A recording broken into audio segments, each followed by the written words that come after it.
From the bond bulls, the likes of Allianz, saying they remain convinced that buying the long end does make sense, despite the sell-off that we've now had in treasuries year to date. 4.29 on the 10-year. And gas, we continue to look at this again as a result of the ruptures coming through from Australia. Potentially 10% of supply could be taken out as a result of those strikes. Currently, Europe, you're looking at a gain of 11% on prices on natural gas. Let's take a look at futures then as we lead up to the open. 20 seconds from the open here on Monday, and you're looking flat in Germany, just down by about 1/10% on the FTSE 100, and maybe a positive open over in France for the CAC 40, very marginally positive. 7,266 is flagged for the FTSE 100. You're open in 4 seconds here on Monday morning. Okay, here is the open then. We'll see how prices reflect. We were squaring up for a little bit more downside for the FTSE 100 here in the UK. We're weighing up, of course, investors are that higher yield environment still and more risks. This time, policy confusion out of Beijing. We'll be getting clarity from that in the context from Sofia Horta-Acosta just in the next couple of minutes. In Spain, the victory, of course, for the Spanish women's football team winning the World Cup, and the Spanish IBEX, maybe linked to that, maybe not, getting a very modest gain of a little under 0.1%. Here in France, the CAC 40 is flat. Here in France, the CAC 40 is flat. Here in the UK, the FTSE 100 currently flat as well. Again, we'll wait for the price, and you're back below that 7,300 level for the FTSE 100. We'll see if that remains the level at which you have to break through to give more confidence for an index that year to date is down about 2.5%. So gains of about 10% on the IBEX. The German DAX is flat, and here in the UK, flat as well. Looking for catalysts, looking for clarity. We may get more of that later this week, midweek, with NVIDIA's earnings. Will that AI momentum continue? And then, of course, a speech from Jay Powell. Let's have a look at the sectors then and how things are playing out across these sectors as we weigh up the energy impulse as well from higher LNG, but concerns continuing to ripple when it comes to China. Its demand for basic resources, for example. Technology, of course, sensitive to that high yield environment. That sector currently up at 0.2%. Basic resources gaining about 0.1%. Energy, there you go. You see that reflection then of higher oil and higher gas in the session today. That sector currently gaining 0.6%. A little bit of pressure coming through from construction, down 0.1% as we look at the house prices being cut again in the UK. A little bit of pressure there on the real estate market on the back of higher mortgage rates. The inflation picture, of course, remains sticky in the UK. Travel and leisure is flat. Banks currently gaining about 0.1%. We expect to get more reflection, more details on that city restructuring plan and the reports on that. Autos as a sector getting 0.2%. Let's cross over now to Sofia Horta-Acosta, who I flagged earlier, who's going to give us the context then on the China story. Sofia, talk to us about what happened in terms of these loan prime rates, the 1 year, the 5 year, and why it matters. All right, so what are these loan prime rates? This is essentially what banks set after the PBOC guides interest rates lower. This is what we saw with the MLF. There are just too many interest rates to keep track of in China. LPRs are set by the banks. So essentially this is banks protecting their net interest margins, their profitability. They didn't cut the 5 year. Now the 5 year is the one to watch because it underpins mortgages. This is the one that's supposed to help prop up the property market. What's happening though is that because existing mortgages are higher than new ones, people have been paying down their debt to refinance at a lower level, and banks may be wanting to kind of slow this down. They want to hold a good asset. A good asset is a higher interest rate mortgage, of course. So this could be one read into this, but the market was disappointed because the market is looking for more evidence from authorities, from banks, from every kind of part of the market, the financial system that can support consumers and households in China, that that that support for the property market is coming, and this really undermined that confidence, Tom. The CSI 300 right now down 1.4% as we head, of course, to the close in Asia. And we're looking at the yuan under pressure again, Sophia. So I wanted to get your views on the currency. 7.31 on the yuan, down about 0.4%. We know that there have been these stronger fixings coming through, but this is a double-edged sword, obviously, for policymakers in Beijing. Yeah. What is your view on how far and how much weakness they're prepared to allow for this currency? So there's clearly a balance here, because you want to kind of let go of the currency as much as possible. The yuan is a managed currency, it's a tightly managed currency. The fixing is set every single day. The yuan can move 2 percentage points in either direction of that fixing. So the PBOC is clearly defending the currency. It hasn't set a line in the sand. So it's trying to tell the bears, the currency bears, do not kind of have a very, very strong one-way bet on this currency because we can burn you. But it's clearly not wanting to reverse the trend. So a downward trend is a comfortable, and it actually makes sense for policymakers in Beijing. They want to kind of support the exporters that have been really slammed by weakening demand in the US and here in Europe as well. But it's not it's not setting a level where people, where it will say, this is the pain threshold for us. So I think again, it's a balance. The yuan is, especially versus the dollar, even though it's actually not the most important currency pair for trade, it is a very kind of important signaling pair when it comes to confidence on China's economy. So the PBOC does tend to focus on this handle as the kind of more important one, but the basket is actually more important for trade. So it's interesting because it does tell us a lot about what Beijing is thinking, whether it is worried about the incredibly weak sentiment in markets towards China's economy. Okay, so we may expect further weakness for the currency, but they want to make sure it's managed, that there isn't too much volatility when it comes to the direction of travel for the yuan. Here in the UK, the energy crisis obviously hit hard, as it did across the world, certainly across many parts of Europe. And now we're getting to the point where households are locking in rates around energy on a day, again, when we're seeing energy prices spike. What are the details around this and what it means for households here in the UK? Yeah, it's an interesting trend, of course. It does, for me, it shows that UK consumers are very attuned to what's happening in markets. I mean, it's incredibly different to how things were 5.5 years ago, last time I was here. But what's really telling, so this was a more than 80% increase in fixed rate deals year on year. This is according to an energy comparison website. So fixed price tariffs where customers essentially buy power and gas at a range price, that's gaining popularity. The question is whether this is the right time to do it, because UK regulator Ofgem will actually set a new price cap on Thursday, and that will kick in October. And the expectation is that will bring prices lower. But it does show that the people are betting that the wholesale price of energy, there's still upward pressure here. We are going into the winter months, so it may make sense to lock it in now.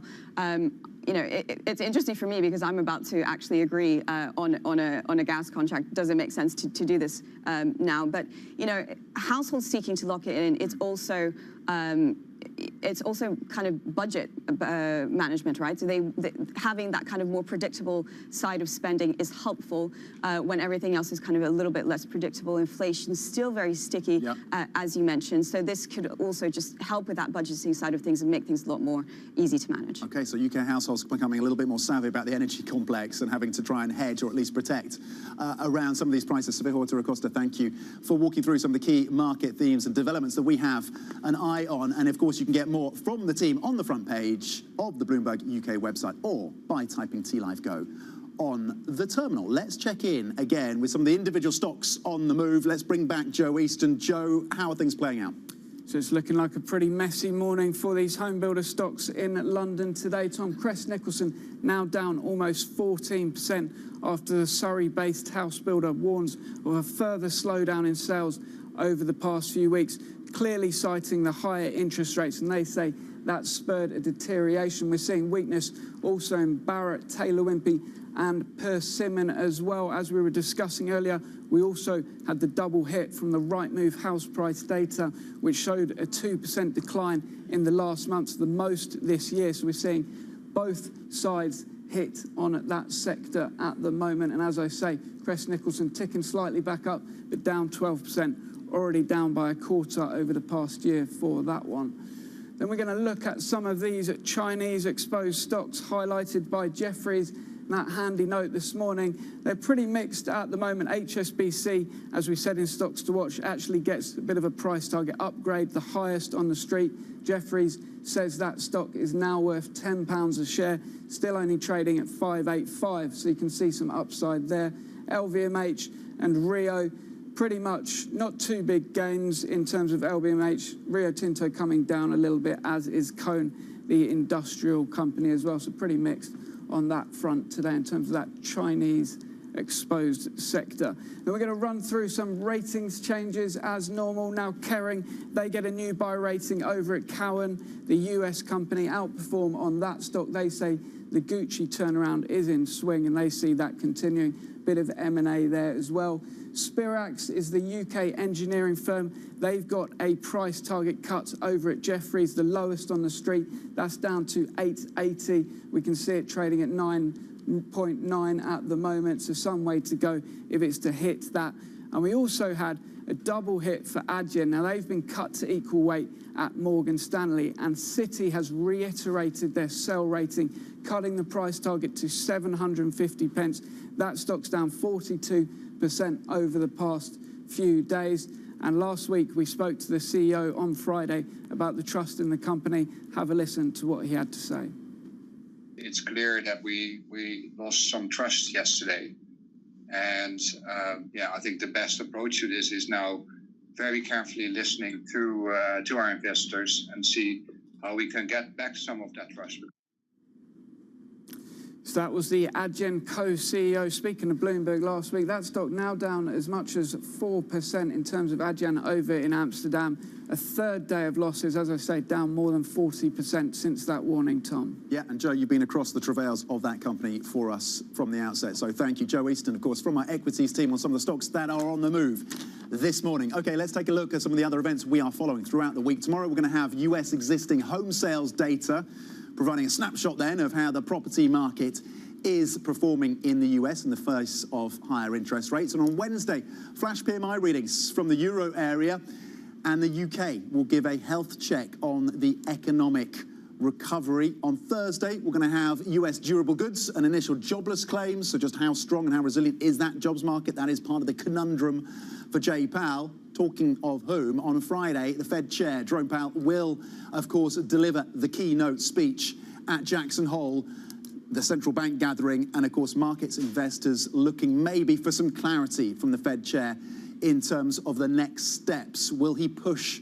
on the idea that maybe more hikes are coming this year? Will he push back on expectations of cuts next year? Will he give some more clarity in terms of the divisions within the FOMC? A big speech, of course, for Jay Powell, as it is an annual event. Coming up, what will central bankers at Jackson Hole then reveal about the path ahead for global monetary policy? We will discuss that next with our guests. This is Bloomberg.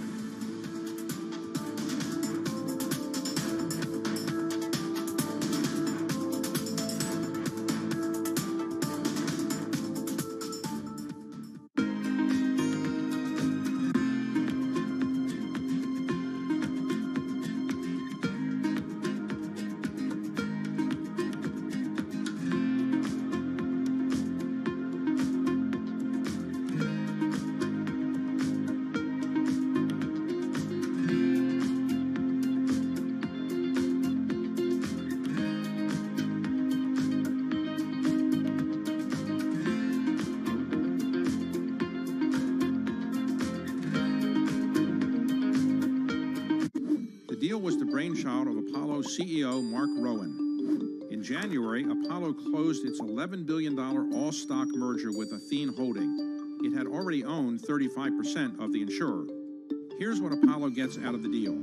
Assets under management. Apollo expects them to double to about $1 trillion by 2026. Much of that projected growth will come from the merger, and those assets are especially attractive to Apollo. Insurance companies typically go after much more modest returns than buyout investors. That will give Apollo more options for investing the cash. Athene is a steady provider of fee income. It has grown into one of the nation's biggest holders of fixed annuities, those retirement savings products favored by risk-averse customers. The merger will also allow Apollo to simplify its governance. It gave up its dual-class share structure and adopted a one-share, one-vote plan. The hope is that will eventually lead to Apollo's inclusion in the S&P 500.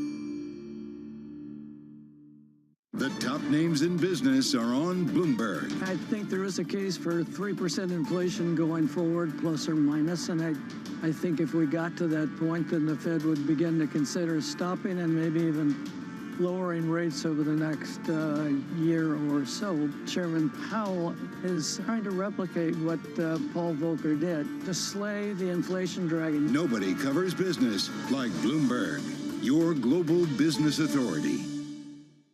Good morning, good morning. This is Bloomberg Surveillance on TV and radio. Welcome to Bloomberg Markets, China Open. Good morning, everyone, and welcome to the Pulse. This is Bloomberg Technology. And welcome to Balance of Power. This is Bloomberg.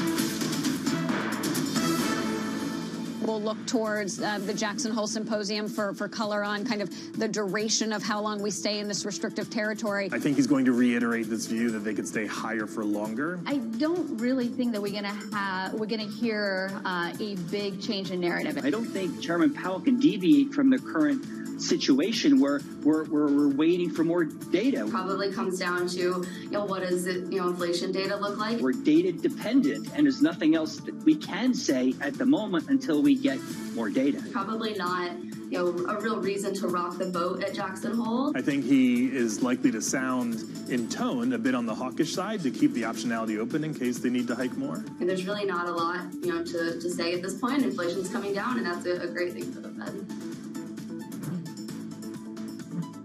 Okay, that was our MLive Pulse survey on investors and expectations for the Fed's monetary policy outlook and Chair Jerome Powell's speech later this week. Let's bring in a really smart voice on all of this now. Seema Shah, Chief Strategist at Principal Asset Management. Seema, good morning. Thanks for joining us.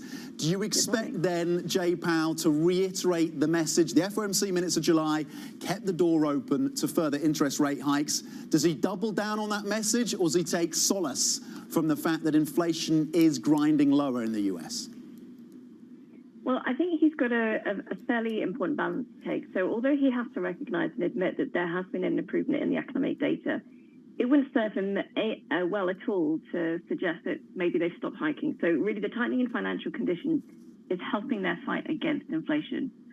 So he almost has to keep that narrative open that there could be another rate hike, reiterate that this is a higher for longer period where you're not going to see rate cuts early next year, so really pushing back on any of the lingering narrative that there could be out there about rate cuts. Generally, this is as we've been hearing from a number of people just before, this is a very, very data-dependent Fed, and so Powell has to keep his options open, and I think that's what you're going to hear from his speech, is just reiterating what we've been hearing time and time again from him and the other Fed speakers over the last couple of weeks. Seema, what is your take then on what higher for longer looks like as you project out to 2024? So we are expecting rate cuts in 2024. I don't necessarily buy into this idea that some people are saying, well, you don't have any cuts in 2024 at all. We are anticipating an economic slowdown around Q1 or Q2 of next year, and that we think will open the door for some rate cuts. Now, I think they're going to be very slowly. This is a 25 basis point cut per quarter, so very, very gradual. And it's only in 2025 when they can see that inflation is hopefully sustainably staying around the 2% mark, 2.5% mark. That's when maybe they can move a little bit closer to the neutral level of around 3.5%. But for 2024, it's a slow grind lower. Okay, a slow grind lower then in terms of the projections around rates. Seema, where does that take you in terms of your views on treasuries then? There's been a lot of kind of hand-wringing over the run-up in yields that we've seen in the last few weeks, the fact that bond bulls have been burnt, treasuries are now in negative territory year to date. Do you buy the dip when it comes to the long end? Yeah, so look, we believe this is the time to be increasing your exposure to duration. It's very true. Look, a lot of the reasons why yields have risen are fundamentally important. The shift in the BOJ, you've seen the increase in supply issuance from the Fed, from the Treasury expected over the next year or two. And then, of course, there is the higher for longer narrative, which we do certainly buy into. But this is just a higher range. Now, from here, because we are anticipating an economic slowdown still, that should eventually put downward pressure on Treasury yields. So for us, this is a good buying opportunity. We do still think that you need some kind of Treasury exposure within your portfolio to protect against the downturn that we're expecting. We don't think it's going to be particularly significant, but I think it's important and it's a good price to getting that entry point. What is the equity performance then, Seema, to that first quarter, second quarter recession, even if it is relatively short-lived and shallow in the US? How much more retrenchment, how much of a, more of a pullback could we see in equities as you look at your exposure there? Yeah, well, look, valuations today are still very, very expensive, specifically in a couple of sectors, but there is a lot of frothiness at the moment. And there's still some very, very high hopes. You know, we talk about soft landing, that keeps coming up in conversations, which does to us mean the equity market is vulnerable to a pullback. Now, the big question for investors is how bad is that pullback going to be? Now, we are expecting, as you said, a recession, but we are expecting it to be very, very shallow. This is a 0.4% pullback in economic growth, which is very, very small historical standards. It's a two-quarter recession, which again, very, very short by historical standards. So for equities, you could get a small pullback in order to correct valuations a little bit, but it moves very quickly. So the opening, the opportunity to increase your exposure to equities at lower, cheaper valuations is quite short. So for us, this really does imply that you should have neutral exposure. Don't try and time that market trough, because it is going to be absolutely impossible. It will be luck if you manage to get the timing perfect. So we don't want to be pulling back on equity market exposure too much. You need to be careful. Think about the companies that you're investing in. Do they have pricing power, which will be able to withstand some of the economic headwinds that are going to attack them over the next couple of quarters? But we don't think that you should be reducing your equity exposure significantly at this point. Okay, and you talk about the frothiness in parts of the market and valuations looking stretched in some areas. That, of course, draws attention to mega cap tech, big tech names retracing to some extent. In fact, US mega cap techs have led now to 3 straight weeks of losses. Seema, when it comes to the AI catalyst, we're going to have NVIDIA earnings later this week. Do you expect that catalyst from AI to continue, or is it starting to fade? I think what you're going to see is a little bit of fading of this narrative, but I think that's going to be a short-term cyclical fading, partly because yields have risen so much. And of course, it makes the mega cap growth stories very difficult to continue to support for a little bit of time. The key thing behind AI, which is going to be very important for investors, is that it is a secular story. So even if you look beyond the next 6 months, 1 year, maybe it's challenging for that small time period, but this is a 5-year story. So we do think investors should maintain exposure. Probably not the best time to increase your exposure at this point, given valuations. But any opportunities that you do see to increase your exposure, that's what you want to be thinking about. When are you able to increase exposure rather than when can you reduce? Okay, Seema Char, Chief Strategist at Principal Asset Management. Thank you very much indeed for joining us this Monday. Stay invested, stay neutral. Maybe a 2-quarter recession in the front end of 2024 for the US, and opportunity still towards the long end, the back end, in terms of the Treasury curve after the sell-off that we've seen. Yields, of course, have ticked higher, and the Fed expected to keep the door open to further rate hikes with that Powell speech toward the end of this week. Thank you. Now, coming up, Citi reported to be weighing the most significant shake-up of its corporate structure in nearly 15 years, handing more power to CEO Jane Fraser. The details are next. This is Bloomberg.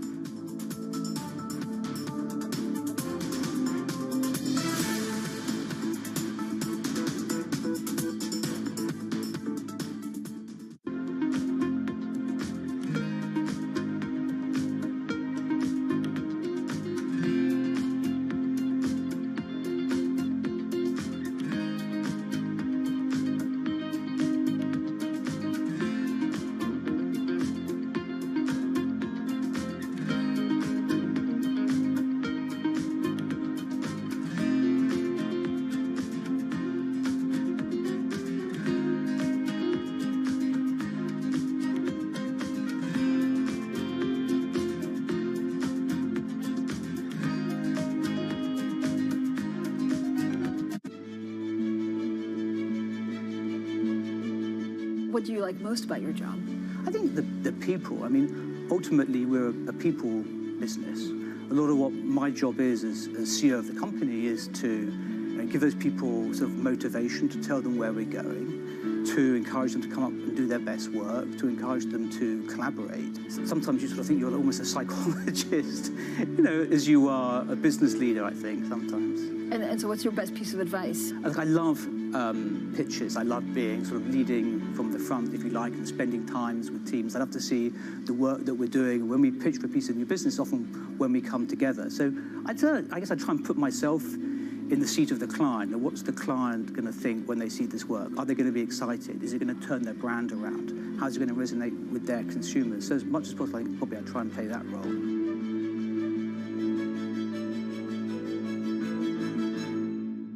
The top names in business are on Bloomberg. We're seeing a resilient consumer out there. We're also seeing consumers premiumize, and what we mean by that is consumer habits are changing. People want to drink better, not more, but higher quality spirits. And so, look, it's been a bit of a balance this year, battling inflation. At the end of the day, we see volumes growing back over time. Nobody covers business like Bloomberg, your global business authority.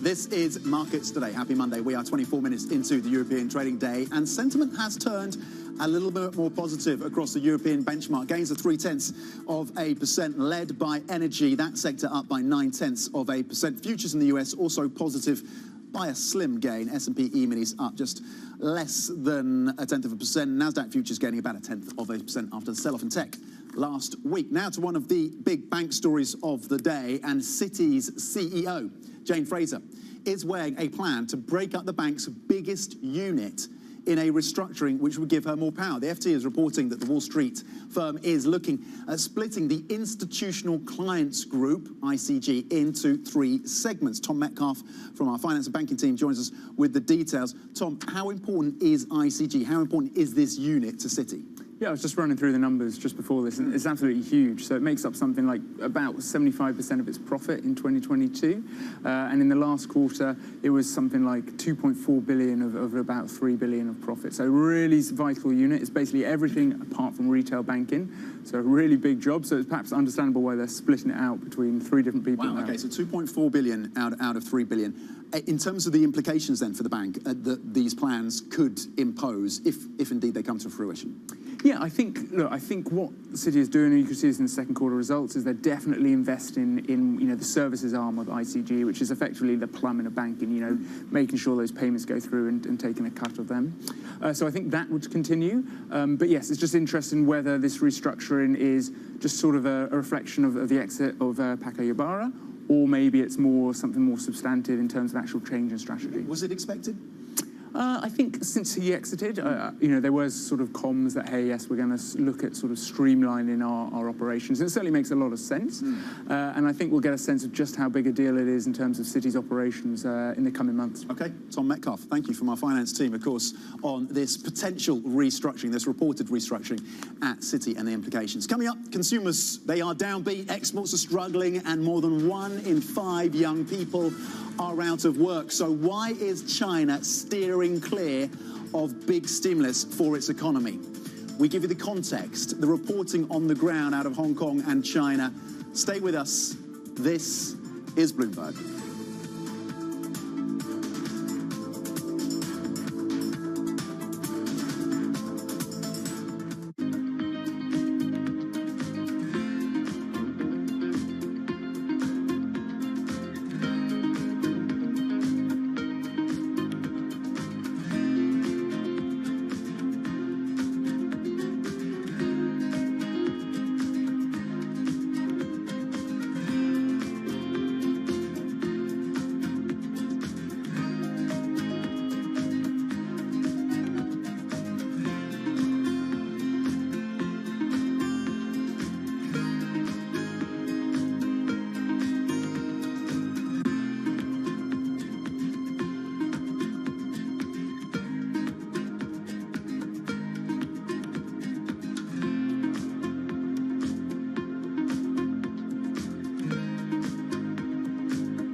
almost half of all American women in opposite-sex relationships now make the same or more than their husband.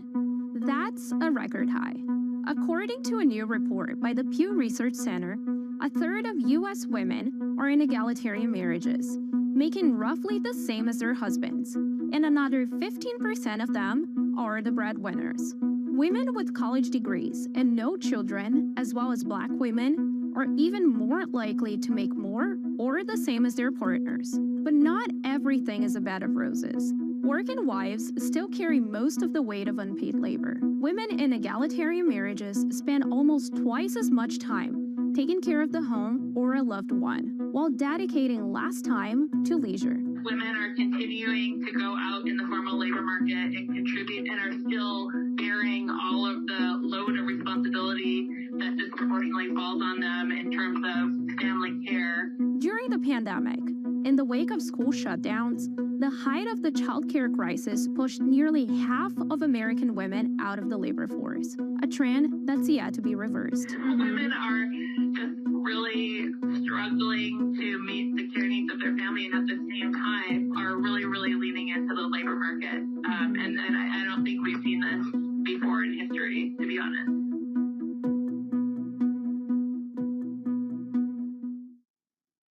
This month, Bloomberg brings you the latest from China's 14th Annual National People's Congress, including China's COVID recovery, economic outlook, and geopolitical tensions. Continuing coverage this week on Bloomberg. Get your fixed income fix. Watch Bloomberg Real Yield every Friday at 1 p.m. Eastern, right here on Bloomberg, your global business authority.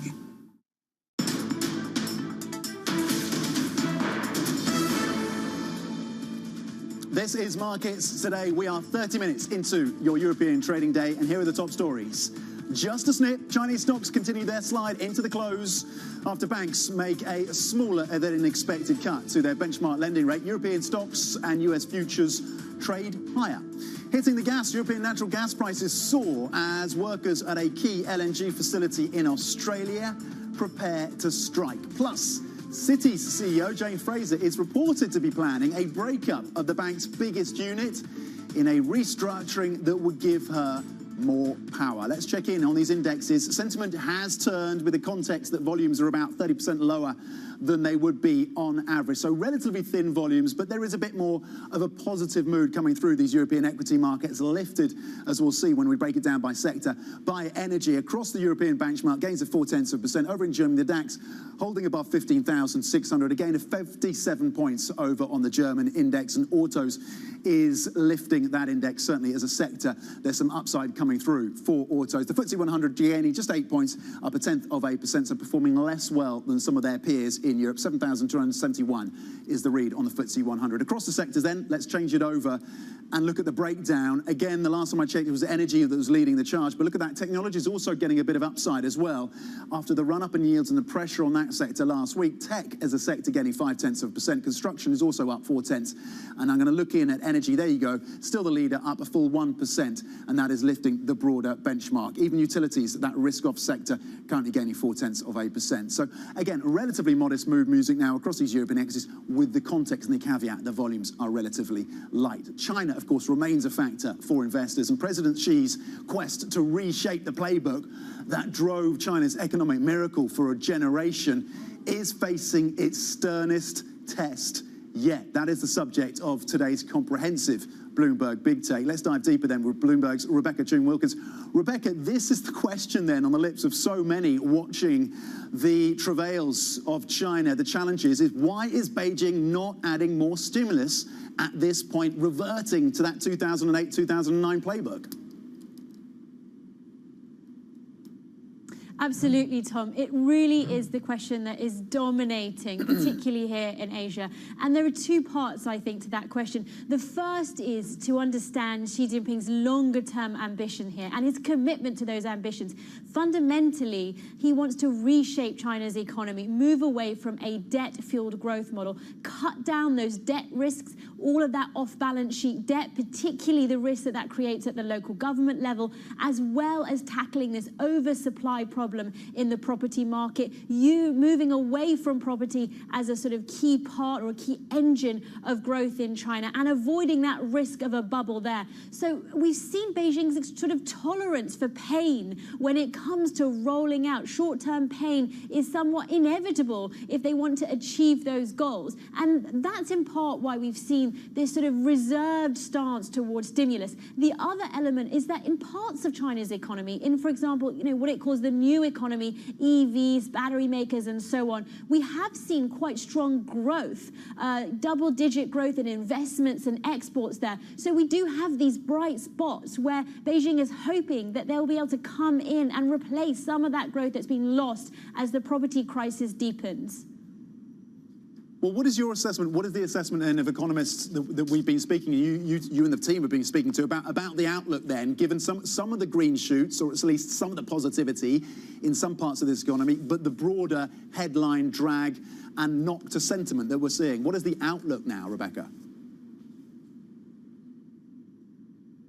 Well, clearly we are facing a China with much slower growth than we did, for example, in the past decade. But really there is a question mark over whether we see this risk of stagnation.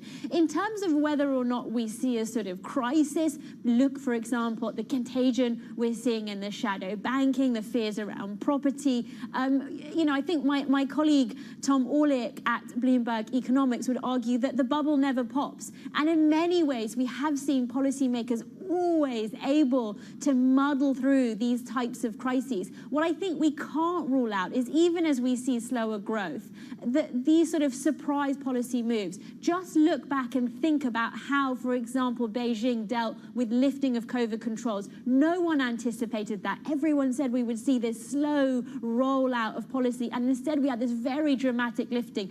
I think that element of surprise is still going to be here, even as we move away and we kind of build this consensus view that growth in China is going to be slower, potentially more stable going forward. Okay, Bloomberg's Rebecca Ching-Wilkins on the ground for us in Hong Kong with that big take, the big take of the day. You can get it, of course, online and on the terminal. It's really interesting context in terms of the thinking, the machinations in the halls of power in Beijing, and why maybe there's a bit of reluctance to come forward with the big bazooka. Rebecca, thank you. Now, to what is happening across the BRICS nations. Of course, China is an important component there. South African President Cyril Ramaphosa has expressed support for an expansion of the BRICS group of emerging market powers as its leaders gather in Johannesburg this week for their annual summit. Bloomberg's Jennifer Zabasaja takes a look at why more than 40 countries have now expressed interest in joining the club. BRICS, or Brazil, Russia, India, China, and South Africa. It's gone from an acronym to a powerful club that dozens of countries across the political spectrum want to join. The term was coined by economist Jim O'Neill in 2001 and was meant to highlight the rapid growth seen in these emerging economies. Initially BRIC, the S joined in 2010, extending the group's membership to Africa, to 4 continents, nearly a quarter of global GDP, and about a fifth of world trade. These nations saw their collective voice as a way to exert greater influence in a US-dominated world. But much like other multilateral forums, such as the G7, producing an agreement at its annual gathering has become one of the biggest challenges. Now, more than 40 countries have expressed interest in joining the club, many of which are African. The BRICS partners are significant investors in Africa. Among the items on this year's agenda will be how to boost the influence of the so-called Global South in multilateral institutions such as the United Nations. BRICS accounts for 42% of the world's population, but still only 15% of voting rights at the IMF and the World Bank. With the IMF predicting these nations' growth rates will soon surpass those of the G7, BRICS want a bigger voice in these bodies. And that's why some say this year's summit could prove critical for the future of the BRICS in an increasingly multipolar world. Okay, Bloomberg's Jennifer Zabasaja there on the upcoming BRICS summit. And coming up later today, we're going to speak to Jim O'Neill, who was mentioned in that piece, former chairman, of course, of Goldman Sachs Asset Management, on the BRICS summit, the man who coined the acronym. That is at 9:30 a.m. London time. Coming up, one goal and Spain takes it all. We discuss the Women's World Cup final and football's money mismatch. That is next. This is Bloomberg.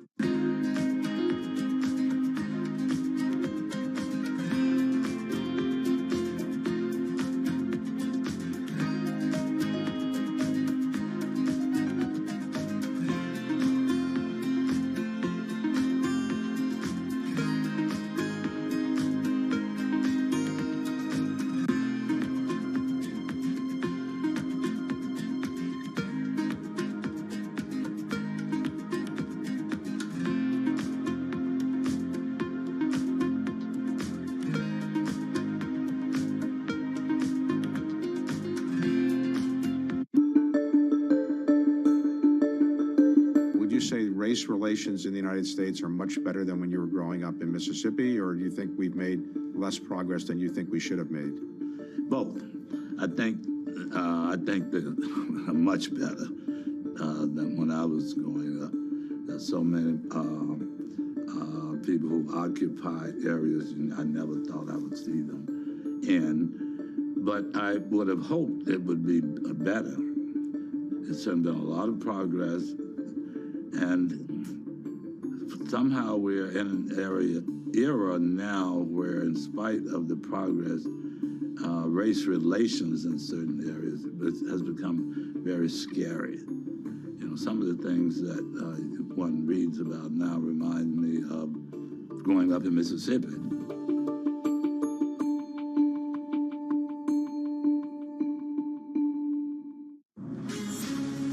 From the beating heart of global finance, economics, and politics, and wherever newsmakers are moving markets, Bloomberg brings you conversations that allow for deep discussions and important insights. How has that shaped your strategy for the bank? Is this a new normal? Is this like a catalyst? Do you think we're in a new phase for dividend policy overall? That's a great question.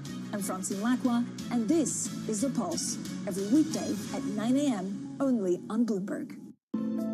Bloomberg covers the world with unmatched reach and resources. From more than 120 countries, the moment news breaks, 24 hours a day. Bloomberg, your global business authority.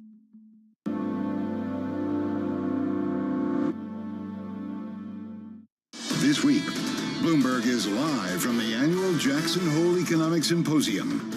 Our expert team speaks with Fed presidents and other economic leaders as they deliberate the shifting global economy. What is the response mechanism? It's not how fast we do it, it's where we go.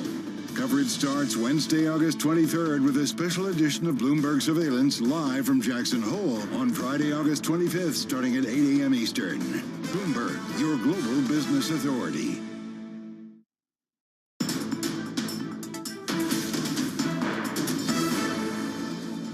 This is Markets Today. We are 41 minutes into the European trading session. There's a bit more optimism across these European equity markets. Gains of 0.4% across the European benchmark.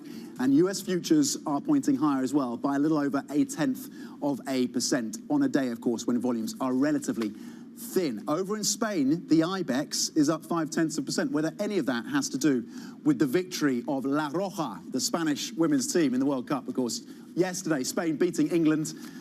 Oh dear, I did shed a tear, to win its first ever Women's World Cup. The 1-0 victory came in front of a sellout crowd of near 76,000 at the Stadium Australia in Sydney. For more let's bring in the totally impartial Maria Tadeo, who's on the ground in Brussels, but would love to, of course, have been in Sydney. Totally impartial. Then, Maria, your take on what was, it was a deserved victory from Spain.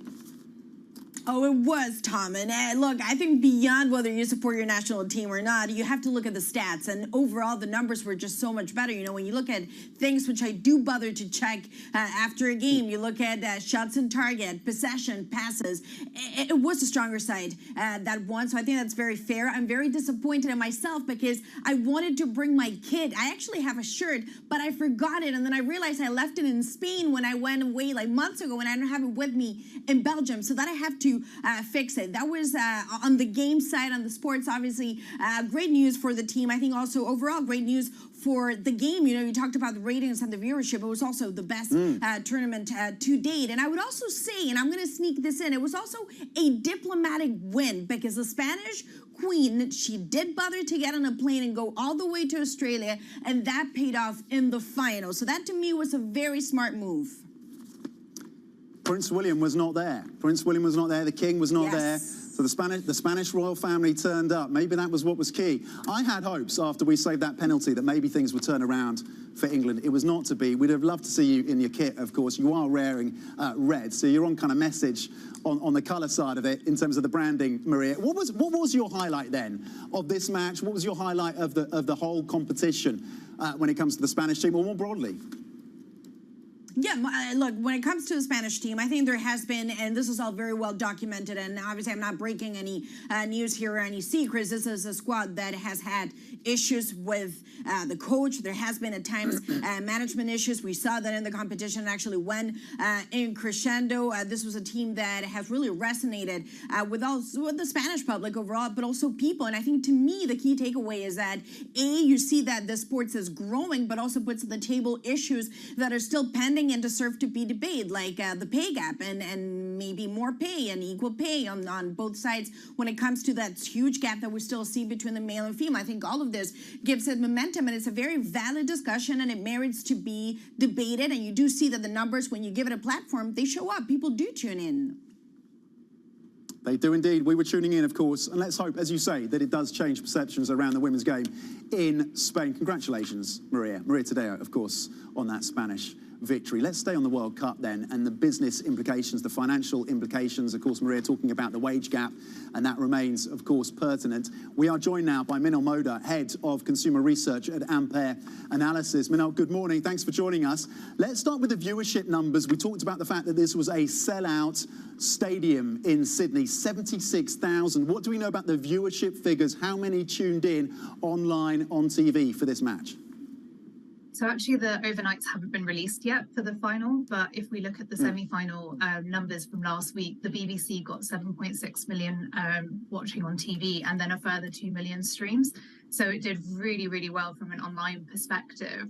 And then if you look at just within Australia, the semi-final against England was Seven's most watched programme of the year. So it really, really does show the fact that if you're putting this on free to air and if you are really marketing it well, the numbers will be there and people will come to watch it. It's just about making sure that it is front and centre and that both broadcasters, sponsors and the rights holders like FIFA are putting all their weight behind it. Well, you nod to this, Minal. Is there an expectation? How convinced are you? How confident are you that the enthusiasm, that the eyeballs will continue on this sport after the drama of the World Cup, or will it be a relatively short-lived blip? No, I genuinely think that there will be an uplift. I don't think it will be as significant as the Euros that we saw last year, because obviously that was during prime time for us, so the viewing figures would have been significantly higher throughout the entire competition. But what we saw after the Euros last year and England's success there was massive increases in both TV viewership of the WSL, the Women's Super League in the UK, of the UEFA Women's Champions League, but then also in things like attendances. And I think the fact that the England women's team is just going from success to success means that it will see another boost in that competition, and especially the European teams. I was lucky enough to see Barcelona win in Eindhoven a few months ago, the Women's Champions League, and you can really see the quality of that Spanish team yesterday as well. They had 9 players from Barcelona, so it was effectively like a team, like a club team. And I excited to see what that team does next season going forward. And I'm obviously somebody who, I really love women's football anyway, but I think this will draw in new crowds and bring new people to the game. Will it, and is it drawing in the sponsorship? Are sponsors slow to react? Are they getting in on this? What are those kind of sponsorship values that we might be looking at then? I think at the moment the sponsorship values are still relatively low compared to the men's game, and that's just because the eyeballs necessarily aren't there. So the amount of money that the men's game is able to make is obviously significantly higher because of those audiences. But if I was a brand at the moment and I was looking for something to get into which has real societal change behind it, women's football and women's sport in general is where I'd be looking. Everybody talks about needing to connect with the younger audiences and with Gen Z. And for them, having a brand which has real societal purpose is key. So why wouldn't you be associated with the women's game and really try and push a societal issue forward rather than necessarily just being involved with men's football, which has a lot of issues around corruption surrounding it, I guess. Yeah, it does have, there's a lot of baggage. There's a lot of baggage in the men's game. When it comes to higher sponsorship deals, bigger sponsorship deals, more ad revenues, how that kind of ties in then to pay and the pay structure for women's football when some of these top athletes are maybe at the top end taking home about £300,000 a year, maybe most of them around £30,000 to £40,000. How are you thinking about all of this and the wage question, the pay question for these players? Yeah, I think at the moment, a lot of leagues, competitions and federations will be hiding behind the fact that, well, their argument will be that the women's game isn't producing as much money as the men's game and therefore the wages don't need to be at a parity, which is fine, that's fair enough. However, as the competitions do begin to grow and as the numbers begin to grow, there needs to be a much better discussion around this, because if we're going to push more girls into football, obviously money isn't going to be the reason that they go into it. But if they're seeing a massive pay gap between the men and the women's, you're basically seeing the inequality that we're seeing in a lot of companies with the gender pay gap being played out on this global scale. I think some of the WSL matches in the UK last year got higher viewership figures than the EFL Championship matches. So if they're able to command those viewerships for some of those big games, we need to start having a conversation about bringing that gap between the pay closer together. And you've touched on the eyeballs, you touched on the broadcasters. How are broadcasters and how are online media kind of reacting to how they, at the bidding process for some of these games at the club level and at these larger competition levels? Is that becoming a more competitive space as well, Minal? Yeah, I think so. So especially with the FIFA Women's World Cup, what they did in this new cycle is they split out the men and the women's competition in terms of the tender, which is why we saw so much controversy earlier this year with Infantino and the 5 European broadcasters, because their bids were significantly lower than maybe what good. Now, obviously, the time zones had a really big impact there. But what we're seeing from a domestic perspective is actually a lot of free-to-air broadcasters and pay TV operators getting involved with women's football. So in the UK, we've got WSL is on Sky and BBC, which is amazing because they get the best of both worlds. They get the pay TV money from Sky, which means that they can invest into the game and help grow the game. But you're getting the eyeballs through the BBC. And honestly, whilst women's football is in its infancy and whilst it's still pretty nascent, making sure that there's some level of free-to-air coverage is going to be absolutely key in making sure you can bring audiences and therefore advertisers and sponsors to the game. Okay, Minal Moda, really appreciate it. Head of Consumer Research at Ampere Analysis on the sponsorship, the advertising, the eyeballs around this growing women's game. Thank you. Coming up, digging into Jackson's Hole, Jay Powell gets ready for the highly watched Central Bank Symposium. We discuss what we might learn this week. That is next. This is Bloomberg.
Crucially important, and I think we've moved from this attitude from it's an indulgence, a waste of time, almost an illness that needs a cure, For something as universally important to human life as sleep, mysteries surrounding its necessity and utility have only just been recently uncovered.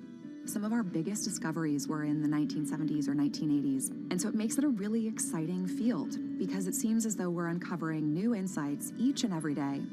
Some scientists are going further to find out how sleep and what happens there can be harnessed to further expand our understanding. It's easy to memorize things. That makes you smart if you can spit back a lot of facts. But if you want to be wise, if you really want wisdom, you got to know when and how and why to use that information. And that's what your brain figures out while you're sleeping.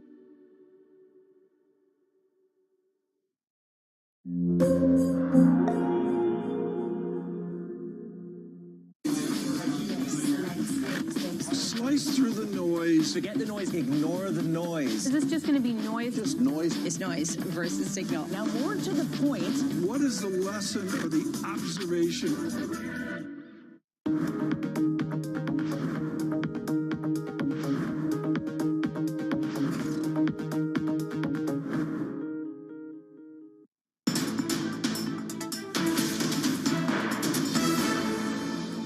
This is Markets Today, 54 minutes into your European trading day. European stocks are up by 0.6%. US futures are pointing higher as well. Let's talk about what's happening then across these markets and bring in Eddie van der Walt, who joins us from our MLive team. China is, again, of course, part of the headline mix for us this morning, Eddie. How are you thinking about the market reaction to the policy confusion coming out of Beijing? Yeah, absolutely. Look, it seems like European markets are fading this news a little bit. And I think rightly so, because yes, okay, the response from China hasn't been as big as people expected. But it seems that China is willing to support the economy, right? It's coming in dribs and drabs. It's not the big bang that people were hoping for, but it is at least clear that China is not going to have some sort of, complete meltdown of the economy, because they will keep slowly supporting it and keeping it growing. But the fact that we're not getting that big bang means that disinflationary force that we had coming from China continues to spill over into the US and other places. And that takes us, of course, to the Jackson Hole speech by Jay Powell later this week,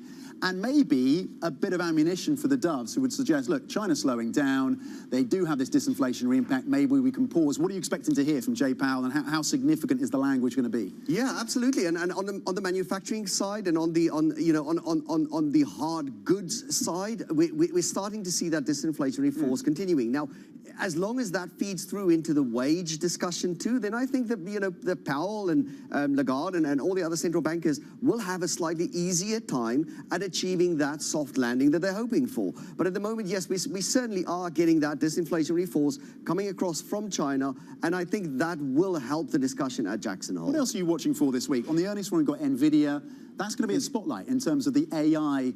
Yeah, NVIDIA is a fun story. People are interested in NVIDIA because of the AI angle that they've, and their chips are very well suited to it. But they've also got the graphics card industry, really eating out of their hands, and they used for mining Bitcoin. So I think this is a company that is doing really well for good reason. I love that Eddie managed to get Bitcoin into the hit when we hadn't expected it. But Eddie, a big fan, of course, of what's happening in the crypto space, or at least interested in that space, and tying that in to NVIDIA. They do indeed make those chips that have been used, of course, for the mining. And that earnings picture coming through from NVIDIA midweek as well, so giving us an idea as to whether or not the earnings, the enthusiasm around AI is translating into higher earnings, stronger profits, and wider margins for that company. Let's briefly check in on these markets as we head towards the end of this hour, 56 minutes into your trading day. Eddie van der Walt from our MLive team, thank you. And of course, you can get more analysis from the MLive team on the terminal and on the UK website across as well. Across the European benchmark, gains of 0.5%. S&P E-minis are up 0.2 as well. Energy is a bit of a standout today in terms of the upside that's coming through for gas and Brent, and as a sector, that is top of the list with a gain of 1.2%. That's a check in your markets. Plenty more coming up. This is Bloomberg.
don't think we can replicate Tesla. Tesla is a unique because when they found it, and then the personality behind it, the product is beautiful, technologically very, very strong. So in many areas, Tesla is Tesla, but XPeng is XPeng. We want to focus on what we think is important for our customers. Our customer like beautifully designed vehicles, either it's large SUV or sports sedan. We believe we have a very, very appealing family look that our customers is really attracted to. They like to have user-friendly features inside the cabin that has a technology feel. It's very smart. It enables them to really utilize the vehicle that's different.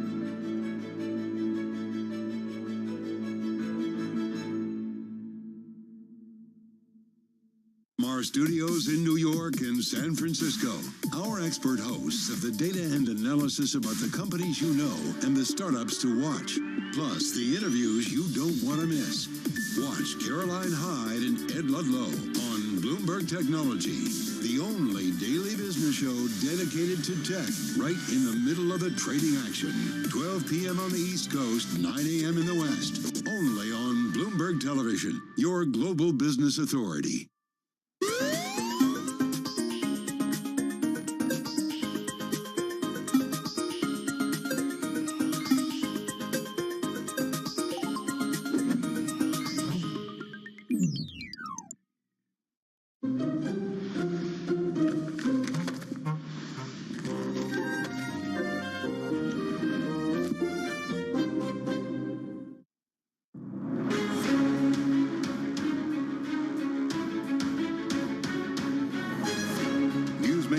And market movers. This is The Pulse with Francine Lacqua. A very good morning and welcome to The Pulse. I'm Manus Cranny in Dubai. Here's what's coming up on today's program.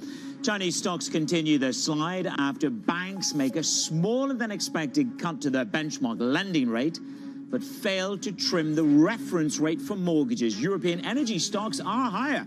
Fears of a potential strike hitting Australian gas exports. Citi CEO Jane Fraser is reported to be planning a breakup of the bank's biggest unit in a restructuring that would give her more power. Plus, BRICS leaders are gathering in Johannesburg to try and challenge the Western dominance of global finance. We'll discuss the man who coined the moniker of the bloc. Jim O'Neill joins The Pulse, the former chairman of Goldman Sachs Asset Management.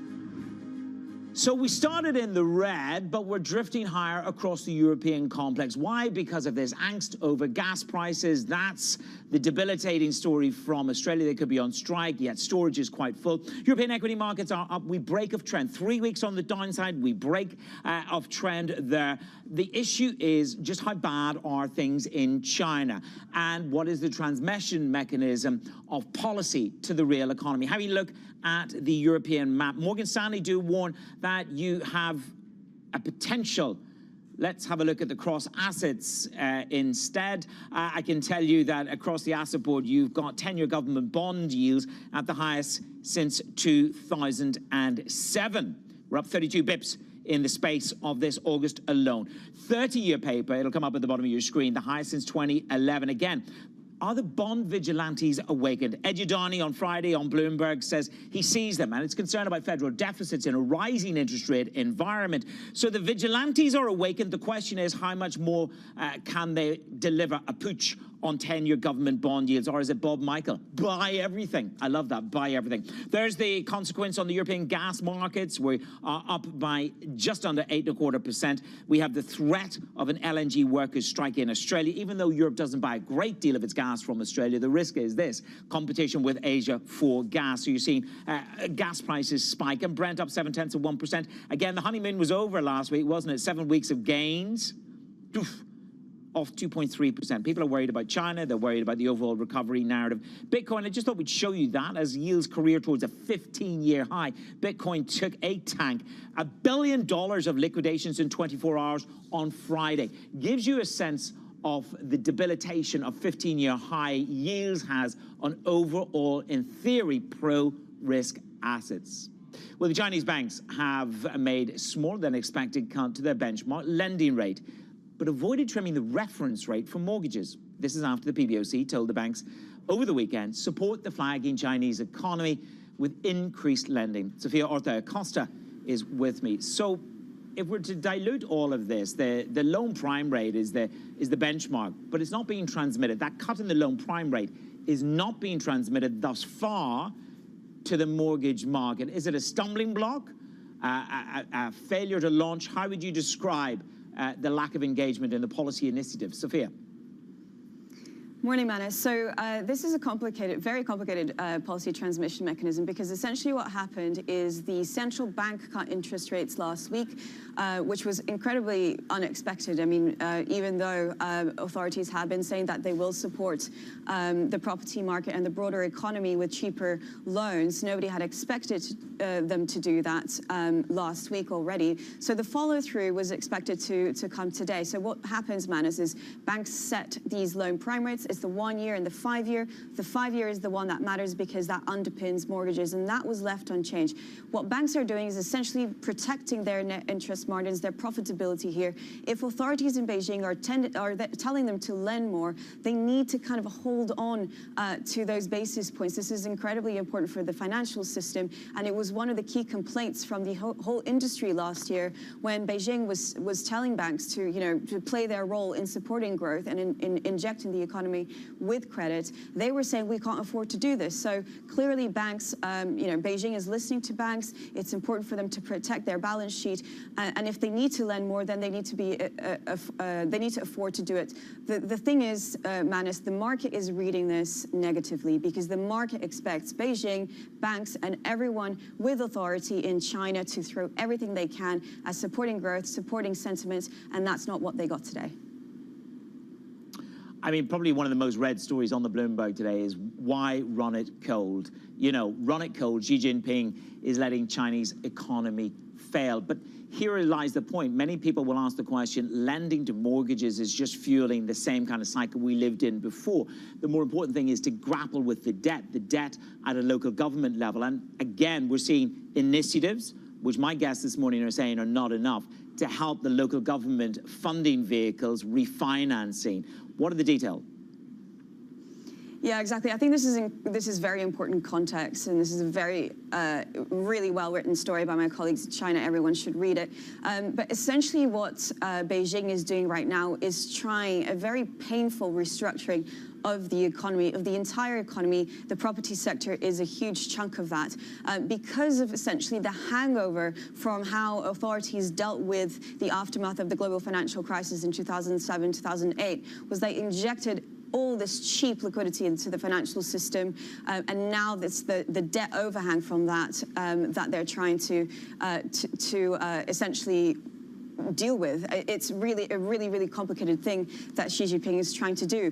The downturn in the property market, and I keep reminding people, this was deliberate. This was something engineered by Beijing. There was a bubble there. So many of Chinese households had the majority of their savings in property. Some people had 1, 2, 3 properties. This was a bubble that needed to burst, that needed to be dealt with. Maybe not burst, but deflated. But deflating a property bubble is incredibly difficult. And the difficult thing, and what Beijing is really finding out now, is that when that downward spiral begins, it's very difficult to then stop it, because you have this kind of crisis of confidence, and people are not quite sure how and when the market will drop. So they're expecting the market to keep dropping. And even though banks are offering cheaper credit, mortgage rates are record lows, corporate loans are record lows, no one wants them, and people are using this to essentially refinance. So you have an economy that's in deleveraging mode. This was intentional by Beijing, but it's not growing either. So that's why everyone is comparing this to Japan and what happened there. And it's really a balance sheet recession already in the works, Manus. Yeah, I think it'll be more than a lost decade if it comes to pass and reflects on what happened in Japan. Sophia, thank you very much. Sophia Orta-Acosta, putting the Chinese policy responses in context. Well, one lady who is taking her scythe to structure, it is the CEO, Jane Fraser, over at Citi, reported to be weighing a new plan. Break up the bank's biggest unit. It's a restructuring that would, many people say, give her more power. You've got the FT writing and breaking their story. The Wall Street firm is looking at splitting what's called the Institutional Clients Group in 3. Now, if you think of the institutional clients group, what you've got here, this was created under Vikram Pandit back in 2009, and it is perhaps the most important parts of Citi, because if you think about it, the ICG unit brought in $41 billion of revenue last year, and 10.7 billion of the 14.8 net income. So that gives you a sense of just how important this is. And if we think of the segments that are going to be broken up and run, when I say broken up, it's perhaps more focused. Investment in corporate banking, we know that that's been brutal for Wall Street and the rest of the world over this year so far. Global markets and transaction services. Of course, within global markets, you have the rates business, etc., and then you have transaction services around the world. So what does it do for Jane Fraser? Well, there was an exit of one of our real top executives, Paco Ybarra. He exited. He'd been with the institution 36 years. He's gone. This is about remolding and crafting a bank in your own image. Every CEO wants to do it. Jamie Dimon crafts JP Morgan under the pillars that he envisages. Armati does it at UBS, and you are seeing the similar moves at Bank of America. Long tenured CEOs. Well, this is Jane Fraser, I think, evolving her stamp on Citi. I'll leave you with those thoughts. Coming up on the show, global investors, what are the risks? Well, there's narratives to come from the ECB President Christine Lagarde, the Federal Chair Jerome Powell, and they will all be donning their Stetsons. I'm being facetious, of course, at Jackson Hole. What will they have to say to markets on monetary policy on Bloomberg?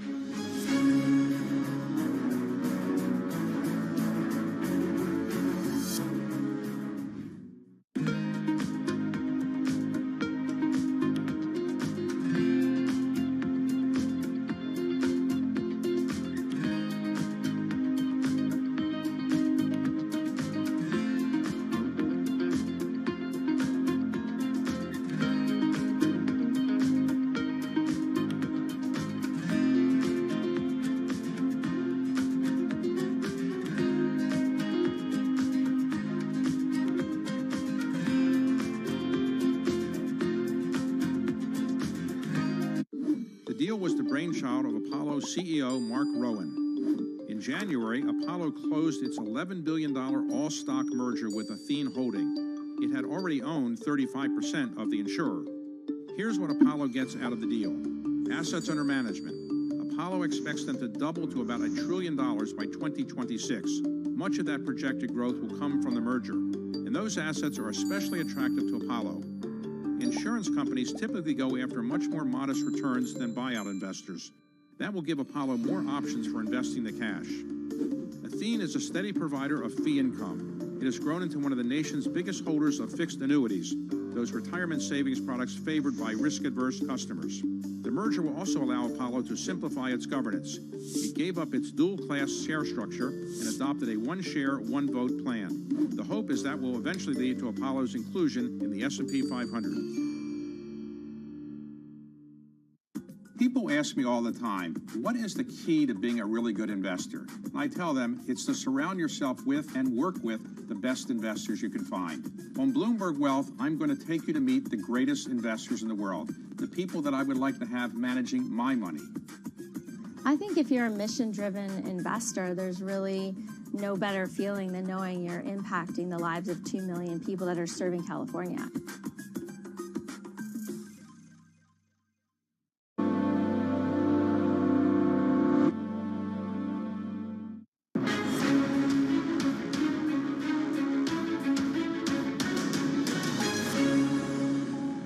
We'll look towards the Jackson Hole Symposium for color on kind of the duration of how long we stay in this restrictive territory. I think he's going to reiterate this view that they could stay higher for longer. I don't really think that we're going to hear a big change in narrative. I don't think Chairman Powell can deviate from the current situation where we're waiting for more data. Probably comes down to, what does inflation data look like? We're data dependent, and there's nothing else that we can say at the moment until we get more data. Probably not, a real reason to rock the boat at Jackson Hole. I think he is likely to sound in tone a bit on the hawkish side to keep the optionality open in case they need to hike more. And there's really not a lot, to say at this point. Inflation's coming down, and that's a great thing for the Fed.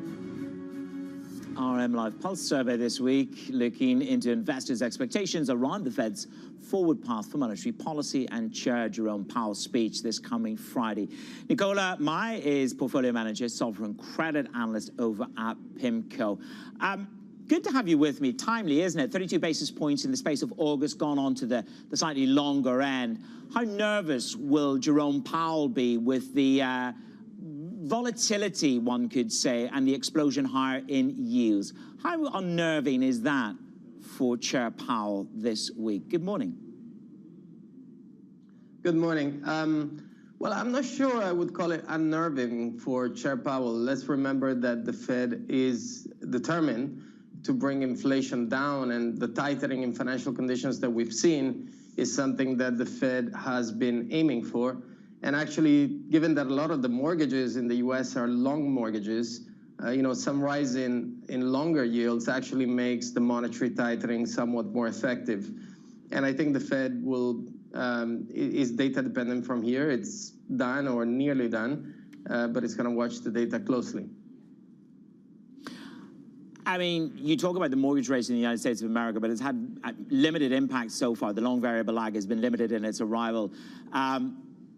We caught up with Grantham at the end of last week, and he said, well, the Fed are always wrong. They never really call it right. Is there something much harder and more oppressive to come in the U.S. economy, in your view? Yeah, I mean, I think the economy has held up remarkably well, given how much tightening there has been in terms of policy rates. I think there are different reasons for that. I mean, one of them is there's still excess savings in the economy, which is the counterpart of the big fiscal stimulus during the pandemic. Some of it is the extension of the loan maturities for both households and corporates. And I think it could also be that fiscal policy, in truth, is more stimulative than it appears, as we've seen, for example, from the rise in the U.S. deficit. But I also think that simply, there are lags, long and variable lags when it comes to monetary policy. And if you look at previous cycles, actually the peak impact of policy rates, of tightening cycles, tend to be 6 to 8 quarters after the start of the cycle. And let's remember the Fed started to hike in March 2022, at the start of 2022. And so I think as we get towards the end of this year, I think, especially with longer yields now rising, we should see an additional impact on the economy. I mean, there's a number of narratives out there from the people that we've spoken to. Ed Udani warns that the bond vigilantes have been woken from their slumber. And I suppose this takes me to the next question is, Stephen Major thinks it's a good opportunity to step in at 4.2, 4.3%. But if bond vigilantes are only reawakening, what is the risk in a deficit rising, supply-orientated backdrop to the bond market of materially higher nominal and real rates? Yeah, so we subscribe to the view that the equilibrium interest rate in the U.S. remains pretty low. For reasons which have not changed since before the pandemic, among them demographics. They are changing, but they're changing over a very long period of time. Another one is inequality, which remains wide. And generally speaking, we think there is a savings glut globally that ultimately keeps medium-term rates low. And as a result, I think the market is already pricing a fairly high rate. So if you look at the 10-year real rate in the U.S., so is this transitory? Do you think 4.2, 4.3% is transitory and we will roll down quickly? I think we're close to the upper end of the Treasury range that we've been expecting, and so I think bonds look pretty attractive here. Now, the word transitory is a word that has been used, probably overused. What I would say is, until we get a bit more clarity about the inflation outlook, we could stay at fairly high yield levels. But yes, I think in equilibrium, Treasury yields will settle at a lower level from here. Okay. Does that compound your underweight dollar narrative. I mean, last week, it's amazing, isn't it, how analysts, oh, it's risk on, risk off drives the dollar. Oh, no, it's rates that drive the dollar. Oh, well, maybe it's back to risk. I mean, it depends which week you ask an analyst, but I'm looking at your narrative, and it is underweight the dollar. Why? And what is the alpha for that?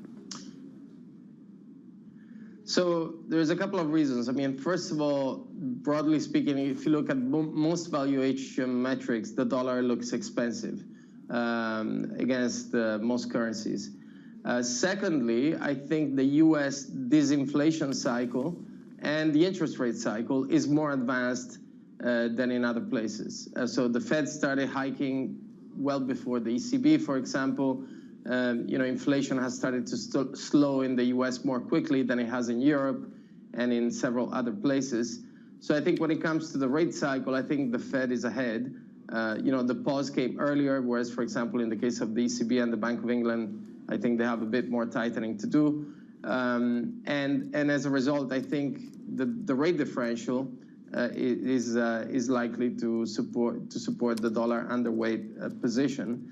In addition, I would say that the dollar tends to do well when there is big risk-off events like a deep recession because of the hedge value of the dollar.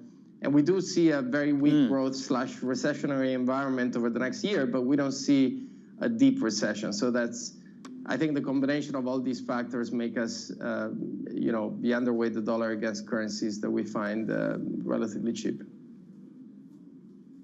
How anxious are you about China on the globe? If I look at global risk, every week I had an analyst on telling me, China's reopening, buy commodities. China's reopening, buy risk. China's reopening, the velocity's on the up. Here we are. The distance between reality and fantasy is really or reality and hope is quite a broad gap. Here we are. Our hopes are being dashed. For global risk, how important is the slowdown, the FX intervention in China? How concerning is that for global risk? Yeah, well, I think China is certainly underperforming relative to most expectations. And I think a lot of it has to do with the weakness of the property sector and the policymakers' support being fairly piecemeal. Now, I don't think the policymakers will allow a financial crisis to unfold in China, but it appears to me that the support measures that are being delivered, including some modest rate cuts and some fiscal easing, are fairly modest. Now, what is the risk? I think at the margin, China will be a source of weakness for the global economy, and it will help to contribute to the disinflation that we should see ahead, which is actually positive news in a way for Western central banks, which are trying to aim for the disinflation. Now, I don't think it will be something that causes a global crash. Partly because I think the Chinese financial sector, which is obviously going through some wobbles, is not very intertwined with the rest of the global economy. And from a trade perspective, I would say at the margin, the Chinese economy is less connected to the rest of the globe. And especially when it comes to the service sector, that's very much a domestic issue. So China imparting some weakness, some disinflation, but not really causing a global crash. Maybe we're just a little bit more emotionally engaged with China than we are financially exposed. Nicola May, thank you so much, portfolio manager, sovereign credit analyst at PIMCO. On Bloomberg this Monday morning.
What do you like most about your job? I think the people. I mean, ultimately, we're a people business. A lot of what my job is as CEO of the company is to give those people sort of motivation, to tell them where we're going, to encourage them to come up and do their best work, to encourage them to collaborate. Sometimes you sort of think you're almost a psychologist, as you are a business leader, I think, sometimes. And so what's your best piece of advice? I love pitches. I love being sort of leading from the front, if you like, and spending times with teams. I love to see the work that we're doing. When we pitch for a piece of new business, often when we come together. So I guess I try and put myself in the seat of the client. What's the client going to think when they see this work? Are they going to be excited? Is it going to turn their brand around? How's it going to resonate with their consumers? So as much as possible, I think probably I try and play that role.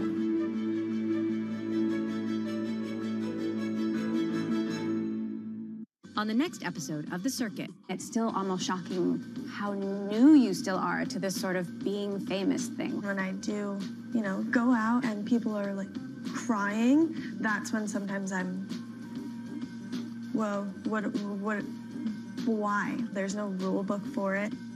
Watch The Circuit with Emily Chang, Thursdays, 10 p.m. Eastern on Bloomberg Television, or 8 p.m. Eastern on Bloomberg.com or the Bloomberg app on connected TVs. From New York City, from London, in Sydney, from Washington, in Tokyo, 9 a.m. in Beijing and Shanghai. Good morning, everyone. Have a great evening. Here's what I'm watching. You do not want to miss this He's story. there, the kind of upside.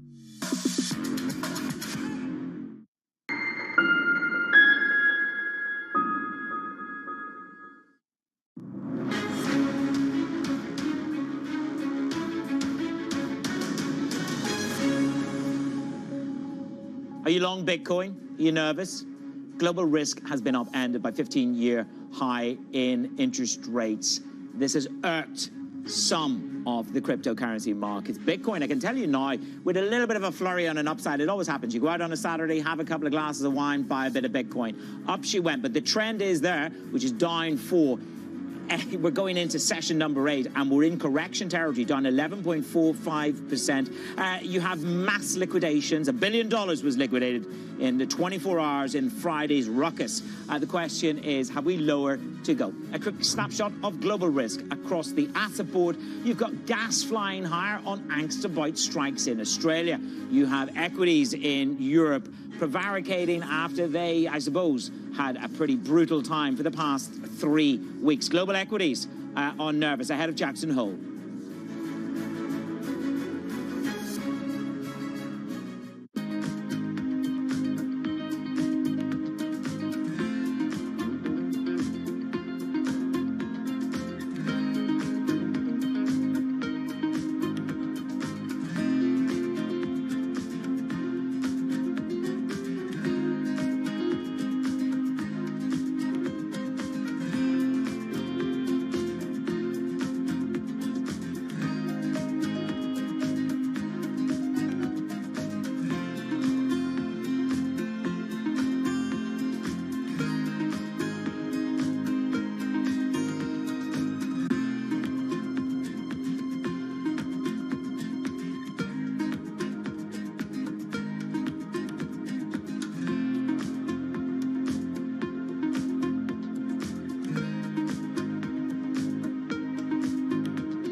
Race relations in the United States are much better than when you were growing up in Mississippi, or do you think we've made less progress than you think we should have made? Both. I think that much better than when I was growing up.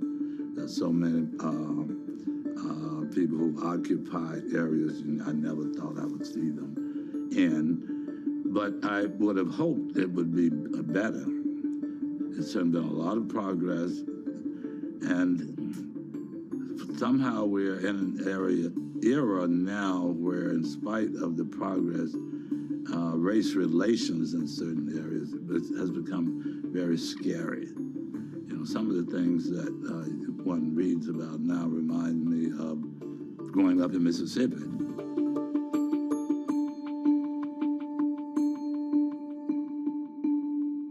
The top top names in business are on Bloomberg. I think there is a case for 3% inflation going forward, plus or minus, and I think if we got to that point, then the Fed would begin to consider stopping and maybe even lowering rates over the next year or so. Chairman Powell is trying to replicate what Paul Volcker did, to slay the inflation dragon. Nobody covers business like Bloomberg, your global business authority.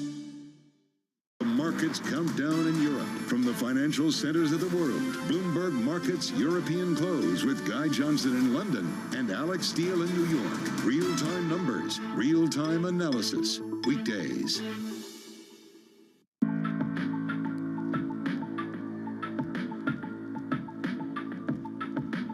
This is Bloomberg.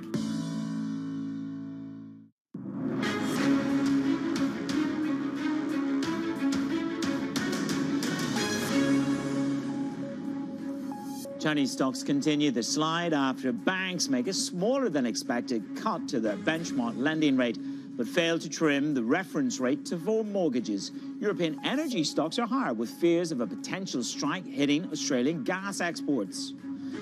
Citi CEO Jane Fraser is reported to be planning a breakup of the bank's biggest unit in restructuring that would give her more power. Plus, BRICS leaders gather in Johannesburg to try and challenge the Western dominance of global finance. We discuss that with the man who coined the moniker of the bloc, Jim O'Neill, the former chairman of Goldman Sachs Asset Management, with us in just a moment. Good morning. Welcome. It's The Pulse. Monday morning, I'm Manus Cranny setting the at-risk agenda for you. Well, the South African President Cyril Ramaphosa has expressed support for the expansion of the BRICS group of an emerging market powers. Bloomberg's Jen Zabazaja looks into the background of the bloc and why more than 40 countries have now expressed an interest in joining the club. BRICS, or Brazil, Russia, India, China, and South Africa. It's gone from an acronym to a powerful club that dozens of countries across the political spectrum want to join. The term was coined by economist Jim O'Neill in 2001 and was meant to highlight the rapid growth seen in these emerging economies. Initially BRIC, the S joined in 2010, extending the group's membership to Africa, to 4 continents, nearly a quarter of global GDP, and about a fifth of world trade. These nations saw their collective voice as a way to exert greater influence in a US-dominated world. But much like other multilateral forums, such as the G7, producing an agreement at its annual gathering has become one of the biggest challenges. Now, more than 40 countries have expressed interest in joining the club, many of which are African. The BRICS partners are significant investors in Africa. Among the items on this year's agenda will be how to boost the influence of the so-called Global South in multilateral institutions, such as the United Nations. BRICS accounts for 42% of the world's population, but still only 15% of voting rights at the IMF and the World Bank. With the IMF predicting these nations' growth rates will soon surpass those of the G7, BRICS want a bigger voice in these bodies. And that's why some say this year's summit could prove critical for the future of the BRICS in an increasingly multipolar world. Potent imagery there of the upcoming BRICS summit. Jen Zabazaja, our Africa correspondent, is with me now. Jen, the expansion plans is something you and I have touched on this morning when we were chatting. Is it a threat to world order? Is that the correct way to look at this? Manus, I think it depends on who you speak with. What we've been hearing from leaders over the past few weeks is that it's not meant to be anti-West or counter the U.S. by any means. But a lot of people are looking at sort of the countries that have applied or are potentially looking to be a part of BRICS and saying that, you know, what could this potentially mean for the future of BRICS? As you mentioned, there's 40 countries that have expressed interest, but we heard from President Cyril Ramaphosa last night, there's only 20 countries, more than 20 countries, excuse me, that have formally applied. And what he said, what he reiterated to the country on Sunday night in his state address is that it's despite a lot of these countries having differing political views, despite them being on different sides of the political spectrum, they all shared an aspiration for a more balanced global order. And so, it will have to see whether or not there's other countries that will potentially be added into this bloc this year, but definitely something that we heard him reiterate his interest in it last night. Indeed. Well, look, joining yourself and myself now, let's bring in the man who coined that phrase, BRICS. We're joined by Jim O'Neill, the former Goldman Sachs Asset Management Chairman. Jim, good to see you this morning. I think when I broke this news, it was in 2001, I was at CNBC. It was our future. It was bright. It was radiant. Has it failed to live up to what you ever thought it was going to be, Jim? I mean, De Silva talks about it as being something, he wants a stronger political and financial BRICS. Where are we in the ascendance of BRICS? Jim, good morning. Good morning. Thanks for having me on. Well, it's not straightforward. Economically, the only reason why the group is that interesting, frankly, is because, of course, China. China, of the 4 countries that I thought should be in the acronym, didn't include South Africa, as you said, as Jen said in a report initially. China is the only one that has grown more than any of the assumptions we ever made, despite its own disappointments the last 5 years. India got close, but Brazil, Russia, and South Africa have all been, particularly since 2010, extremely disappointing. And so it's an uneven group, and without China and without India, I don't think it would be that interesting at all, economically. And amongst the second thing to say is, amongst the many complications I have going around my head about this possible expansion, is economically, not many of the countries that are applying to join are particularly large. So I'm not quite sure what it is they're trying to achieve, which takes me to the third point, is that ever since they set up the political grouping and South Africa's presence, it's been, again, as Jen showed in her brief segment, it's been very disappointing. At a minimum, you would expect they would focus on doing something to improve their collective growth rates. And if anything, as I sometimes tease BRICS leaders about and their advisors, the opposite has happened. So they've had enough difficulty trying to agree just between the 5 of them. So beyond the admittedly hugely powerful symbolism, I'm not quite sure what having a lot more countries in there is going to achieve. So then, Jim, what would then change your perspective on it? I mean, there's been a lot of talk leading up to this summit about potentially moving away from the dollar. Could that potentially be the catalyst that changes any sort of future success for the BRICS grouping? I mean, what I would really like to see is the 2 big places, China and India, being a lot serious about sharing responsibilities and having serious focus on joint initiatives. In reality, when you get away from the staged geopolitics of it, China and India rarely get in a room to discuss anything. But because of the size of their populations and because of their significant size economically, if these 2 countries were serious about global trade and serious about climate change and serious about infectious disease prevention, then automatically the BRICS thing would become massive. And issues about the dollar would follow from that. All these grandiose statements, of which the kind of craziest is the one I think is associated recently with Lula from Brazil, about replacing the dollar with a new currency. I mean, it's kind of madness, really.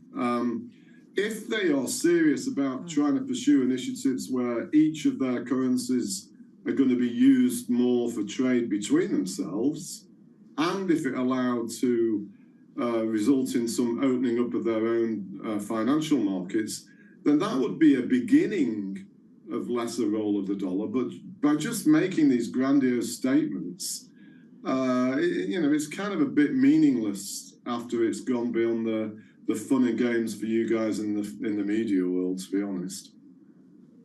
What then, Jim, would potentially, I mean, as we mentioned, there's a number of countries that are interested in potentially being a part of this bloc. Are there any specific additions to the BRICS that could bolster the grouping? I mean, you mentioned China and India having significant influence. Who else potentially could come in that could, again, you know, counter the G7 potentially? Well, I mean, I just want to make it clear, in my opinion, what we should really see going on from a global perspective is the existing entity, which the BRICS are already part of, along with the G7, the G20, should be given a lot of attention by every country to be the central thing for global governance. Having these competing things going on is not helping anyone. The G7, in my opinion, is not far off being a waste of time either. That being said, I do think the symbolism of the BRICS and any BRICS expansion is important because it does highlight the feelings of the global south that they're not adequately represented. And in that sense, I think I find myself thinking Saudi Arabia, particularly given its role as the world's biggest swing oil producer, and of course, given its closeness historically with the United States, I think they joining, which I imagine if anybody's joining, it will include them, is a pretty big deal. And then economically, I think the likes of Indonesia, which in some ways is arguably the country that has the most legitimate gripe about never being included by me in the first place, is obviously really important, given how well they've done for the past 20 years. I can't resist in saying, with it being in South Africa and you being there, Jen, with all the countries about Africa around Africa being discussed, you know, why isn't Nigeria on the agenda? It's already a bigger country economically than South Africa, and it's 20% of Africa's population. And so even if you get beyond the symbolism, what are the criteria for countries that are going in and are not even being considered? And it doesn't seem to me there's been a lot of thought even given to that. Jim, let's just pick up on the Saudi aspect. I sit in Dubai. We've just seen this major initiative.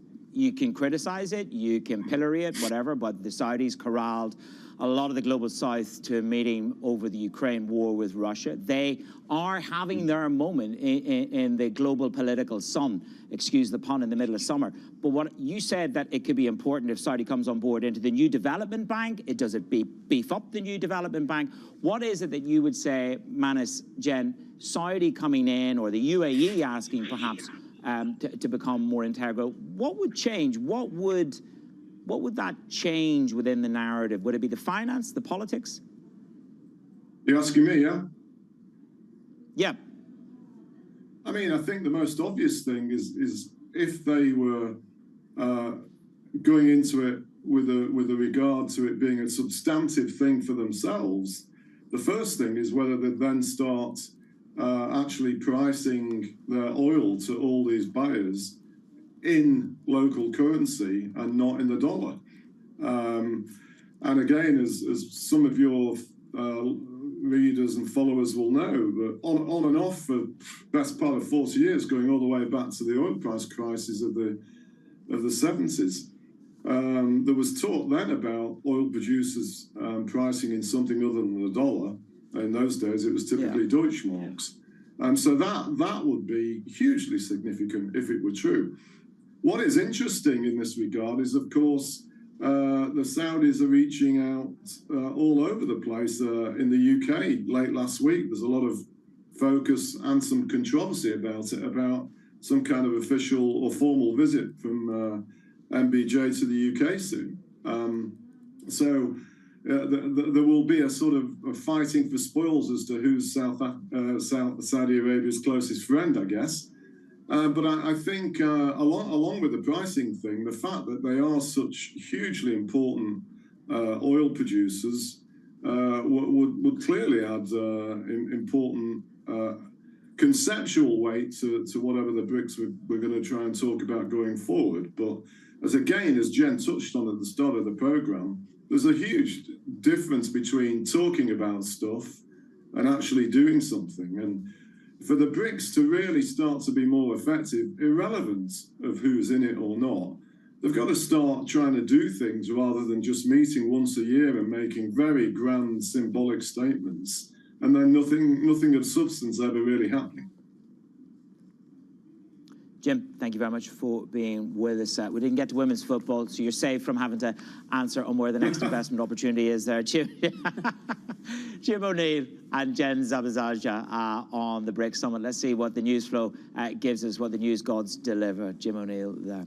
Coming up, Ukraine has been promised additional fighter jets by Denmark and the Netherlands. We bring you the story right here from Maria Tadeo on Bloomberg.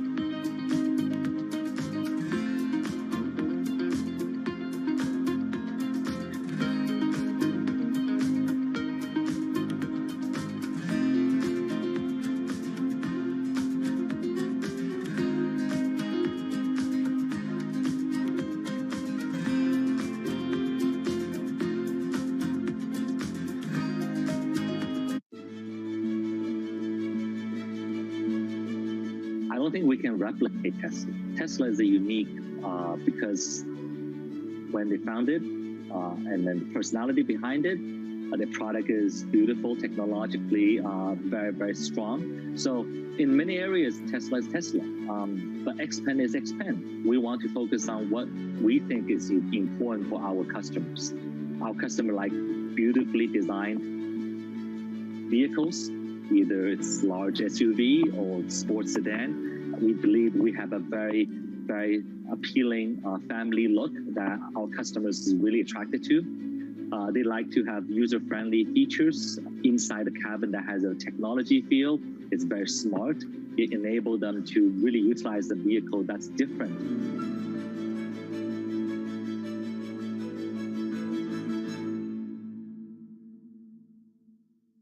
The top names in business are on Bloomberg. We're seeing a resilient consumer out there. We're also seeing consumers premiumize, and what we mean by that is consumer habits are changing. People want to drink better, not more, but higher quality spirits. And so, look, it's been a bit of a balance this year, battling inflation. At the end of the day, we see volumes growing back over time. Nobody covers business like Bloomberg, your global business authority. This week, Bloomberg is live from the annual Jackson Hole Economic Symposium. Our expert team speaks with Fed presidents and other economic leaders as they deliberate the shifting global economy. What is the response mechanism? It's not how fast we do it, it's where we go. Coverage starts Wednesday, August 23rd with a special edition of Bloomberg Surveillance live from Jackson Hole on Friday, August 25th, starting at 8 a.m. Eastern. Bloomberg, your global business authority.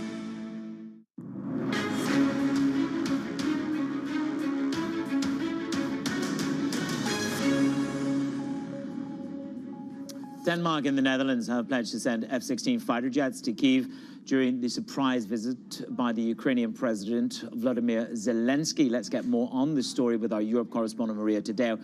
Maria, how significant is this moment? I mean, we've heard a lot about calls from Zelensky for these aeroplanes for months and months. So talk me through the significance.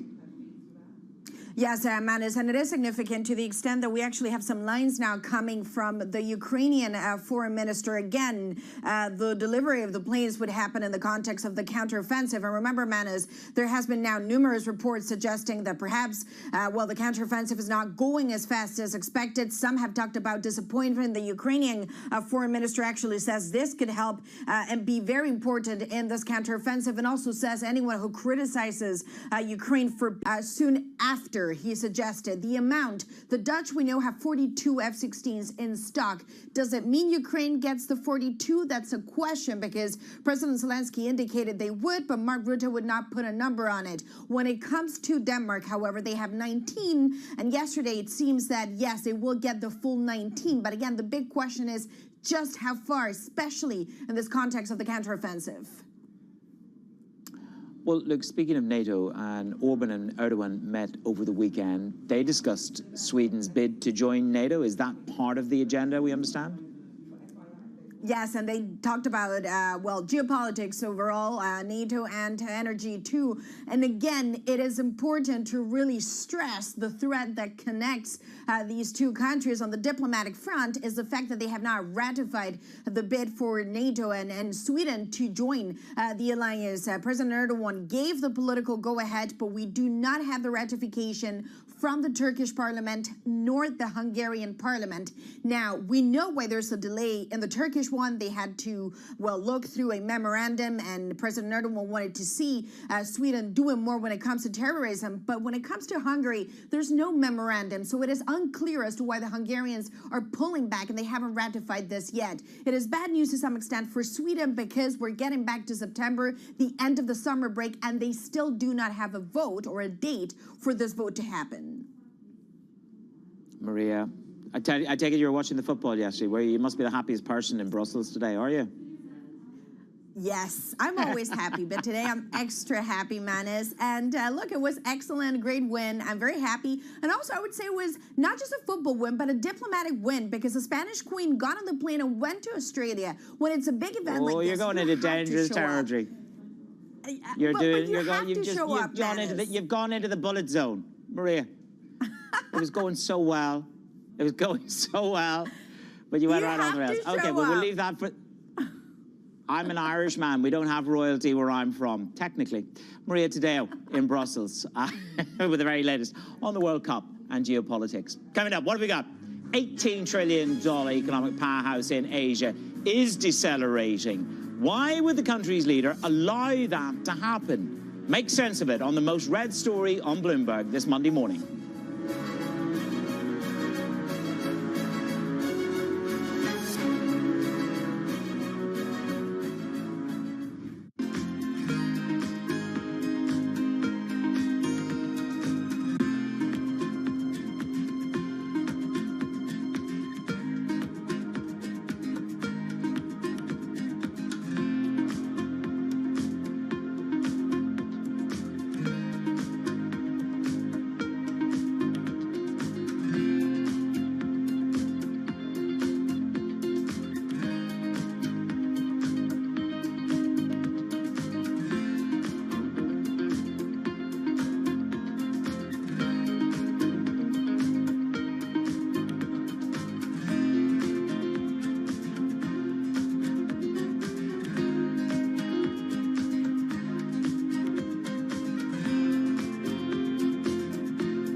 Was the brainchild of Apollo CEO Mark Rowan. In January, Apollo closed its $11 billion all-stock merger with Athene Holding. It had already owned 35% of the insurer. Here's what Apollo gets out of the deal.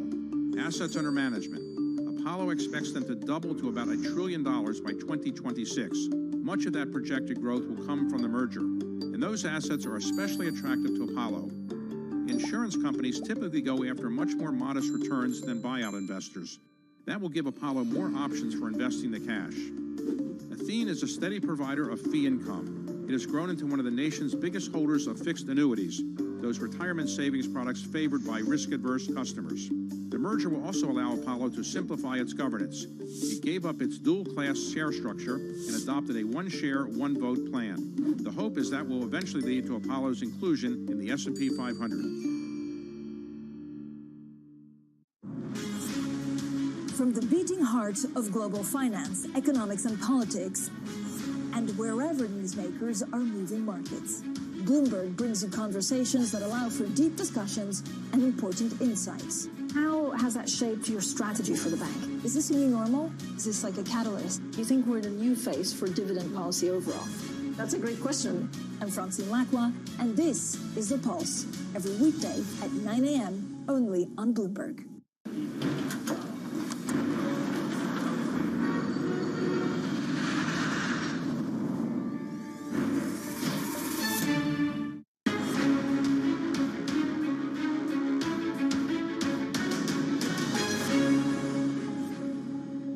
the conversations that matter, the insights that you need. It's right here on The Pulse with me, Manish Krani, in Dubai. Today, Bloomberg's Big Take takes a look at how President Xi's quest to rewrite China's economic playbook is facing its sternest test yet. Let's dig a little bit deeper into the Big Take with our Bloomberg Asia Economy and Government Executive Editor, Dan Tenkate. Daniel, good to have you with me. Why isn't Beijing adding more stimulus? I mean, they're grappling with debt, an FX rate that's, some would say, becoming a little bit more unhinged. Why not do more and be more aggressive? Yeah, well, this really goes to the heart of Xi Jinping's economic philosophy. And what he's trying to do is kind of break this model that China has had for decades to kind of pump up the economy with a lot of debt-fueled stimulus, as they've done in the past. Lots of spending on infrastructure, lots of spending on property in particular. What Xi is trying to do is he doesn't want property, which accounts for about a quarter of the economy, to keep going at this rate. You know, we're seeing apartment buildings pop up, sort of ghost cities, zombie companies, and all that. So what he's trying to do is basically put things on a more sustainable footing with what he calls high-quality growth. And that's why we're seeing him kind of hold back right now. There's stuff he could do to keep this going, but China's at a level where, you know, the debt servicing costs that they're paying are not generating the returns in terms of growth that they did in the past. And what he's trying to do is essentially set them up for more sustainable growth over the long term. Okay, well, that's the ambition as he attends the BRICS summit this week in South Africa. Let's see what kind of client that can bring to bear. Daniel Tenkate, thank you very much on the Big Take. It's on your Bloomberg terminal this morning, one of the most read stories on Bloomberg, how to work the China economy. The state of play in markets as we hand off to the surveillance early edition with Kriti Gupta. Natural gas on fire as the risk of strikes in Australia, I suppose, sends shudders through the gas markets in Europe.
So is there more pressure when you're trying to win a basketball championship than when you're trying to please investors? Where's the greater pressure? Oh, I think it's definitely trying to win a championship. It's hard because a lot of, like when you invest, and you know this, when you're investing, you can control a lot more things. When, you know, on a basketball court, you can't control whether somebody's going to make a shot. You've got to get lucky. And what's the greater pleasure, making 5 times your money on a distressed debt investment or winning the NBA championship? They're both fabulous. I wish I could do one each year. That would be great. But I think there's a great feeling in being right on an investment, that you've done a tremendous amount of work and you've made money for your clients, which I think is great. I think winning a championship it's a very surreal feeling because there's a whole city or state that is actually behind you. You know, we had 70,000 people at the finals, and we had them all outside. You had 17,000 in the stands, and then literally like 60,000 people outside. And when we won, Like, just the joy that you had brought to the city was phenomenal.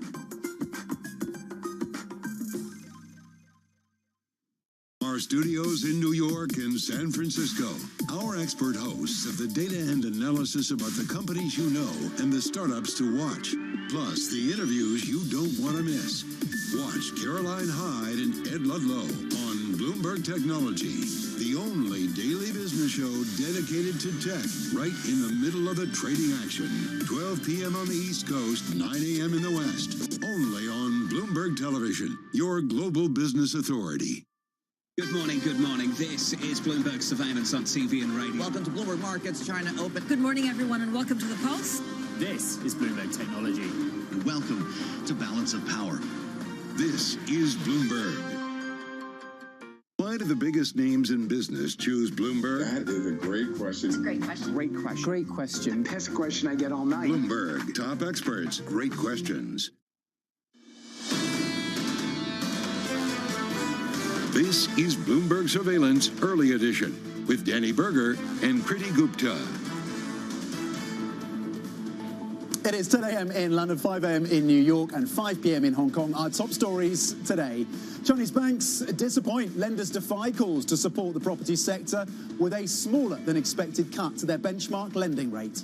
European gas prices soar as workers at a key LNG facility in Australia prepare to strike in the latest escalation over pay and conditions. And ARM is expected to reveal its IPO plan as soon as today. We will discuss what's at stake for the blockbuster listing, plus NVIDIA reporting earnings later in the week. Welcome to Bloomberg Surveillance Early Edition. I'm Tom McKenzie, stepping in for Danny Berger in London with Kriti Gupta, of course, in New York. And Kriti, remain focused on the policy out of China. A bit of confusion on that front, but the mood music across these markets in an environment, of course, of thinner volumes has turned a little bit more positive, Kriti. It has, and it is interesting to not see that kind of really souring sentiment in Asia translate to what you're seeing in Europe and the U.S., because you did see a sell-off specifically concentrated in China, as you just mentioned. But take a look at where the outperformance is. It's right here in the States. S&P futures higher by about 0.4%. Again, if you're looking at the NASDAQ, you're seeing even bigger gains. So already, right off the bat,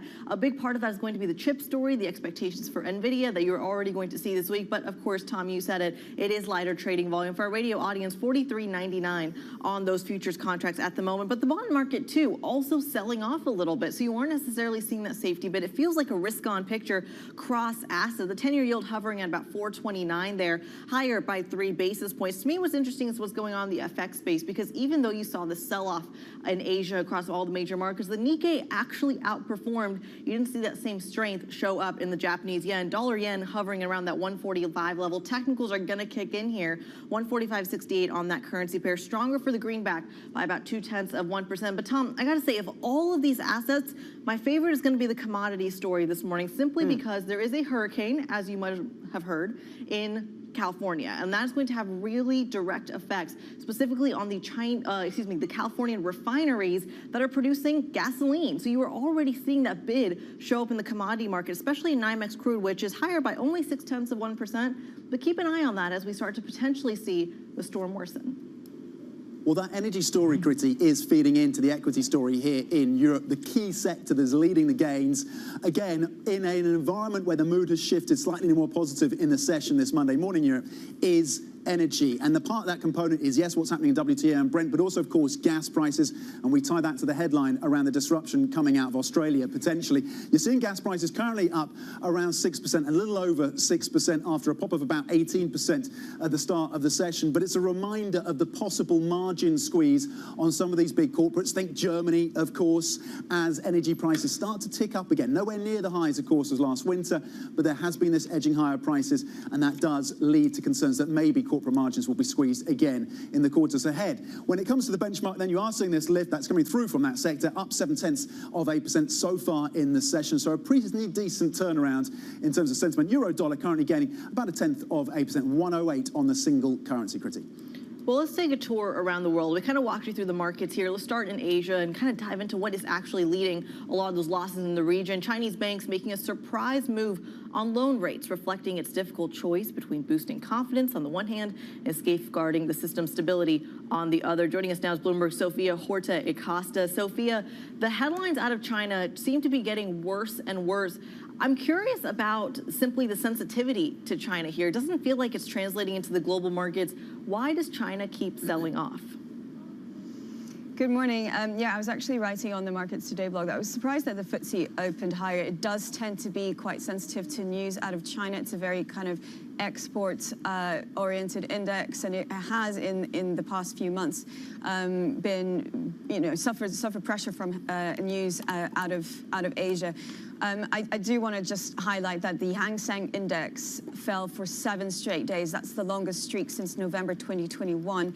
And all 54 members of the CSI, that's the onshore index, CSI Financials Index, are down more than 0.6% today. So really broad-based sell-off in Asia. The sensitivity, I think there's a little bit of a China fatigue story here. The headline news has been negative, but even when it is positive, people tend to trying to poke holes in the positivity story. The world has given up on the China growth miracle. It's very clear to me now that people are trading for the next decade in China, not kind of the day-to-day, even the week-to-week, month trends in the economy.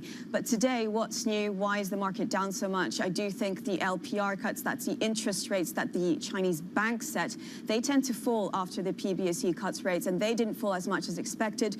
What the market is reading into this is that banks may be under pressure from this call to arms from Beijing to lend more into the economy, but their balance sheets, their net interest margins are not sufficiently cushioned for them to deal with this. So again, the financial contagion story really spooking investors over there. Yeah, the HSI, as you flagged, currently closed the session down 1.8%. The mainland index, the CSI 300, the benchmark there closed down close to 1.5%. What are we watching for next then, Sophia? I mean, there is a bit of China fatigue maybe. There's also China stimulus fatigue. The question is, to what extent and when are they going to come through with real and significant stimulus? And it seems to be a question we ask on a daily basis. It may be more granular than that. So what are we watching in kind of the days and weeks ahead? I think it will. You're completely right there.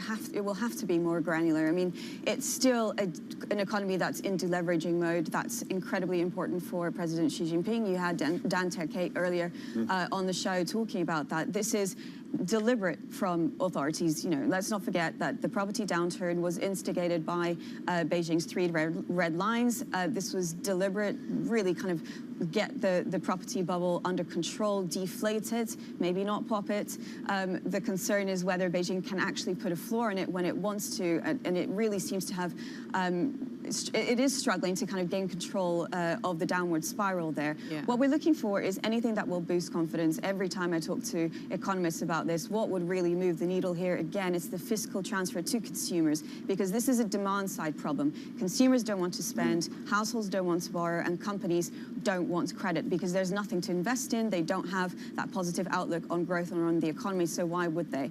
So for China to avoid the kind of balance sheet recession that Japan faced in the 1990s and is still kind of recovering from now, China really needs to fix that problem, and it needs to fix it now.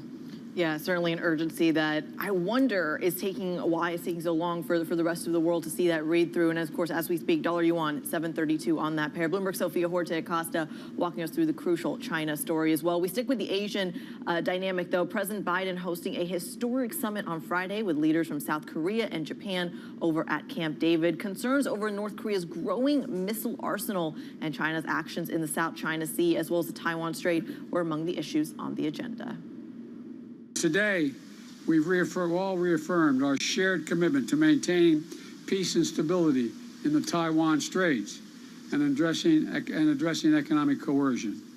We're going to continue to counter threats from the DPRK, including cryptocurrency money laundering to the tune of billions of dollars, potential arms transfer in support of Russia's brutal war against Ukraine.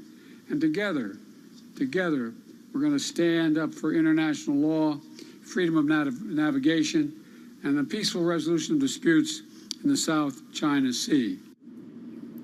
John Herskovitz, Bloomberg's East Asia government editor, joins us now from Seoul. Did anything really come out of this summit? I mean, there was so much hype around it, but what actually yielded?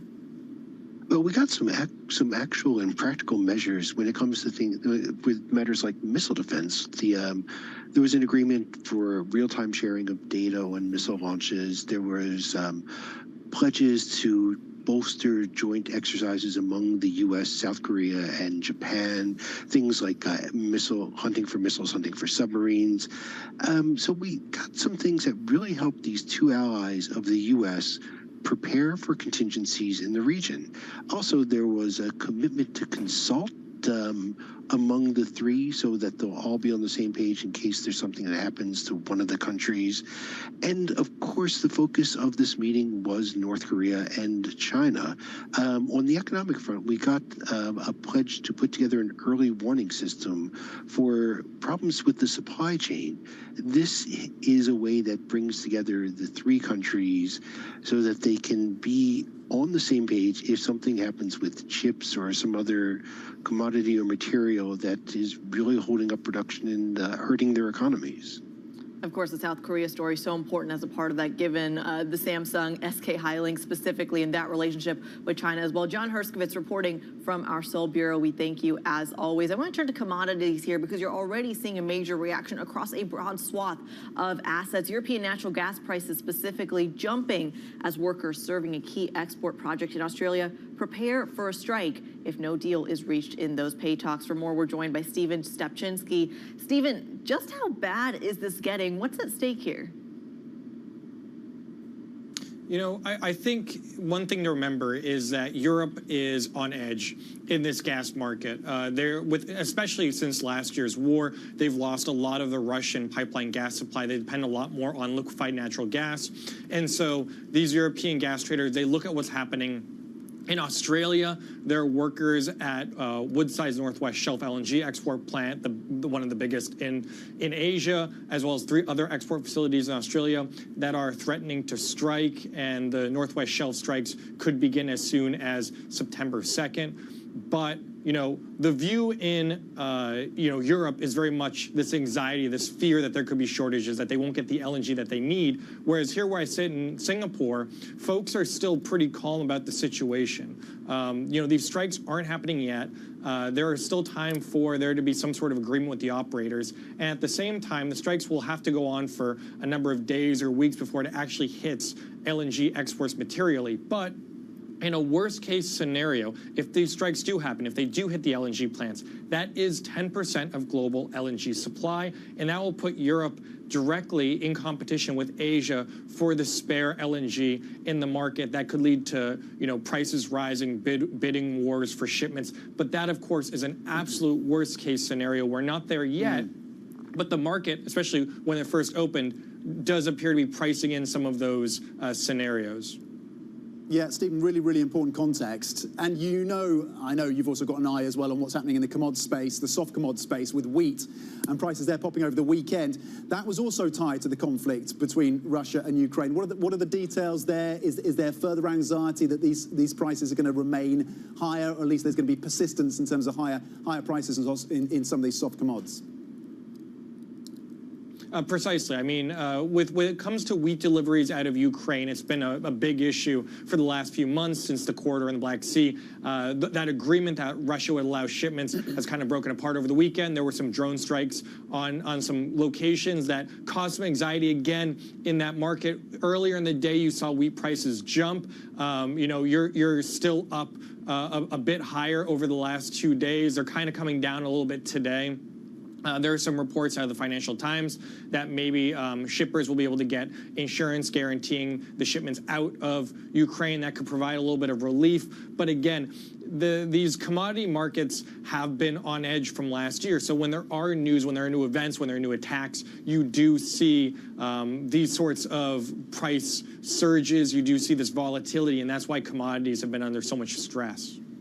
And of course, I think I read a story that as these kind of deal negotiations were coming apart, Ukraine also looking to insure some of the shipments that are being attacked, a story that we're going to be watching very closely over at Bloomberg. Stephen, I want to get your final thoughts here on Hurricane Hillary. We heard about the kind of extreme flooding you're seeing in Southern California. Any read-through into the commodity market? A little bit of bump already, and I'd say oil and gasoline, but what's your take here? Yeah, I mean, I think one thing that everyone's going to be watching is how are refineries affected, because this will be flooding. This is a sort of historic event. You know, this doesn't happen in that region very often. Is the infrastructure in place to withstand this kind of weather? How will the refineries which produce the gasoline be affected? And also, how will, you know, electricity, how will natural gas pipelines be affected? All those things will be in focus, but an immediate impact on the market, yes, as you said, it does seem to be the oil products. That gasoline is something that traders are looking at quite closely at the moment. Okay, Bloomberg's Stephen Stupczynski on these energy markets, the commodity markets for us, and the update there. Thank you. Coming up, Wall Street's bond bulls from JP Morgan to Aberdeen are sticking with their bets on treasuries. We'll have more on that next. And HSBC's Max Kettner is staying overweight US equities.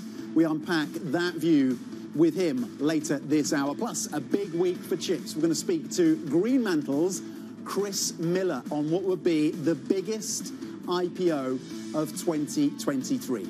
This is Bloomberg.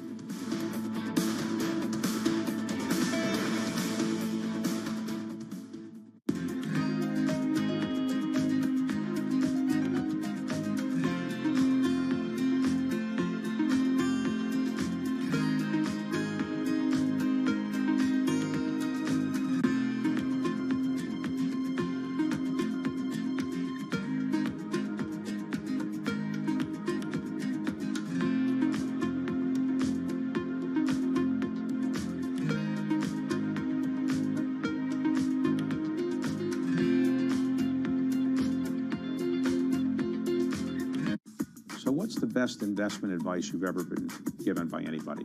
The compound interest, the compounding of returns is an incredible miracle of business, finance, and human existence.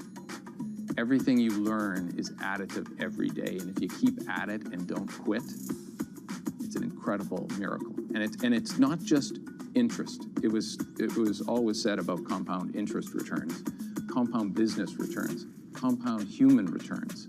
They're all very additive because you learn every day. And if you keep at it, it's very, very helpful. In your observation of investors, what do you think is the biggest mistake that average investors make? Selling at the wrong time. And they sell when the prices go down? Yes. Or yes. Not keeping, look, people have conviction, or they invest for if they invest for the right reasons, just keep at it.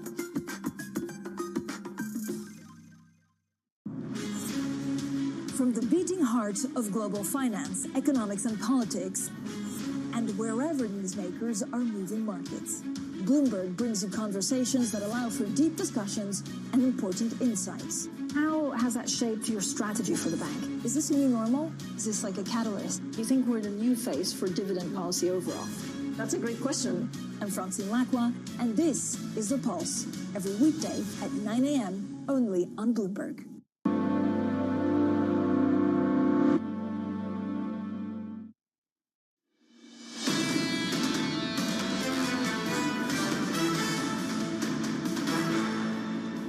So the last couple of weeks have been a little confusing for all markets, except the bond market has taken a little bit of extra maybe flack for what's going on. Are the fundamentals really what's driving the market? Is it still monetary policy at a time when central banks around the world are kind of diverging in their strategies, yet we're kind of getting the all clear sign from inflation? And then there's the question of plumbing when it comes to the bond market as well.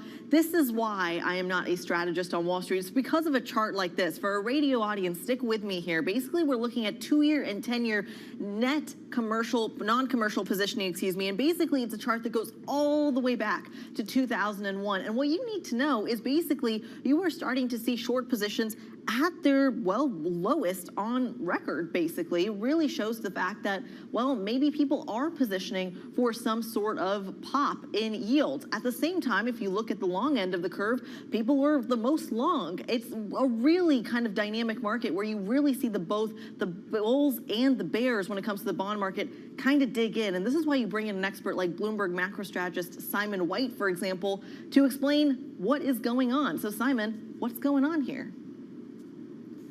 Yeah, I mean, it's a conundrum, as you say. Bonds are very tricky. But what I think you've got to keep in mind for the moment is that any kind of rally, any sort of shorter term looking for lower yields, I think is a trade. I think the investment is for higher yields because we're in a different regime now, and I think the most important thing is inflation. So no matter really how you slice it and dice it, people talk about Fitch's downgrade, which is about fiscal deficit. People talk about the supply from the Treasury.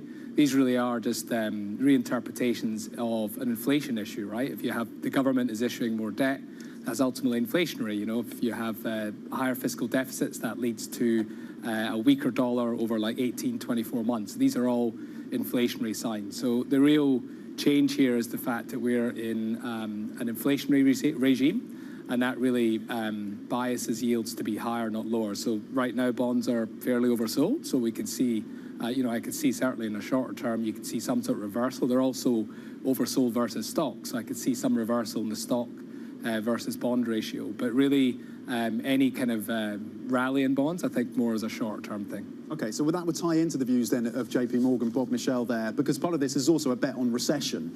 And this is the quote then from Bob Michel, excuse me.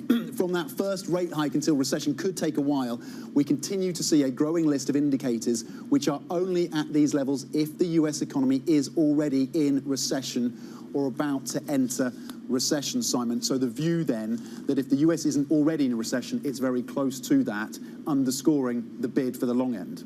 Yeah, I mean, I'm sympathetic to recessionary view. I mean, in some sense, things are taking longer to unravel than they would normally. But you look at it from a GDI perspective, the US is already in recession. You look at manufacturing, you know, there's parts of the economy that are weak. I think the jobs numbers will ultimately get revised lower. But even then, inflation here is really the most pivotal thing. So bonds will probably get a bid in a recession, but they might not get as much of a bid as they would normally because it's an inflationary recession. So inflation really is something that's going to dominate. Do you expect any clarity in terms of the communication from Jay Powell? We know the FOMC is split. It seems to be more of a debate of how long they're going to hold these rates higher. And do you expect the FOMC, do you expect the Fed to start to factor in softness in China in terms of how they're calculating next steps? I don't know whether they explicitly will. I mean, I think that should definitely be part of it. My view is that China's getting to the point that they're going to have to stimulate a lot more excessively. So I think that problem might be ultimately solved for them. But I think, you know, Jackson Hole's going to be around some of the more technical side of things, that maybe talking about marking up R star. And that's one theory, by the way, why yields have moved higher, that the R star has moved higher, so bonds are catching up with that. I think there's some merit to that view. But again, all these things I think really center around back to the main feature here, which is inflation. So you really can't get away from that. Even if we're in a recession, it's going to be an inflationary recession, and that means bonds aren't necessarily going to catch as much of the bid as it would normally in such a situation. Okay, Bloomberg's Simon White with the explanation there in terms of these bond markets, and a look ahead to that comment, of course, or that speech from Jay Powell towards the end of this week at Jackson Hole. Thank you very much indeed. For more market analysis, of course, check out MLive Go on your terminal. This is Bloomberg.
On the next episode of The Circuit. It's still almost shocking how new you still are to this sort of being famous thing. When I do, you know, go out and people are like crying, that's when sometimes I'm, whoa, why? There's no rule book for it. Watch The Circuit with Emily Chang, Thursdays, 10 p.m. Eastern on Bloomberg Television, or 8 p.m. Eastern on Bloomberg.com or the Bloomberg app on connected TVs. For the first, call it 18 years at Chipotle, this was you come into Chipotle along the line, you interact with the crew, and you customize your meal.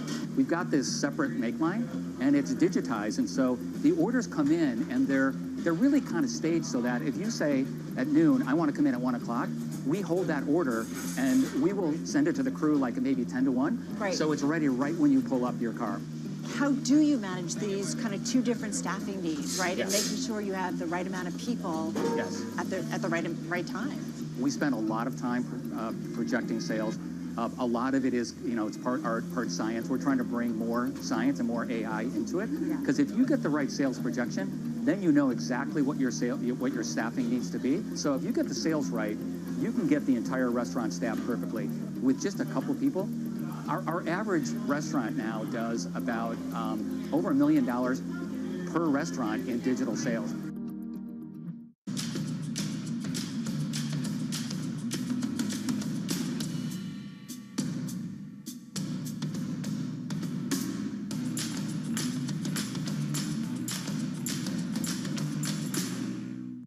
The top names in global leadership are on Bloomberg. When the dust settles, Israel will not only will remain a democracy, it will be even a stronger democracy, but more importantly, it will not in any way impair the enormous business and economic capabilities of Israel in the new technological age. Nobody covers the top global leaders like Bloomberg Television and Radio, your global business authority.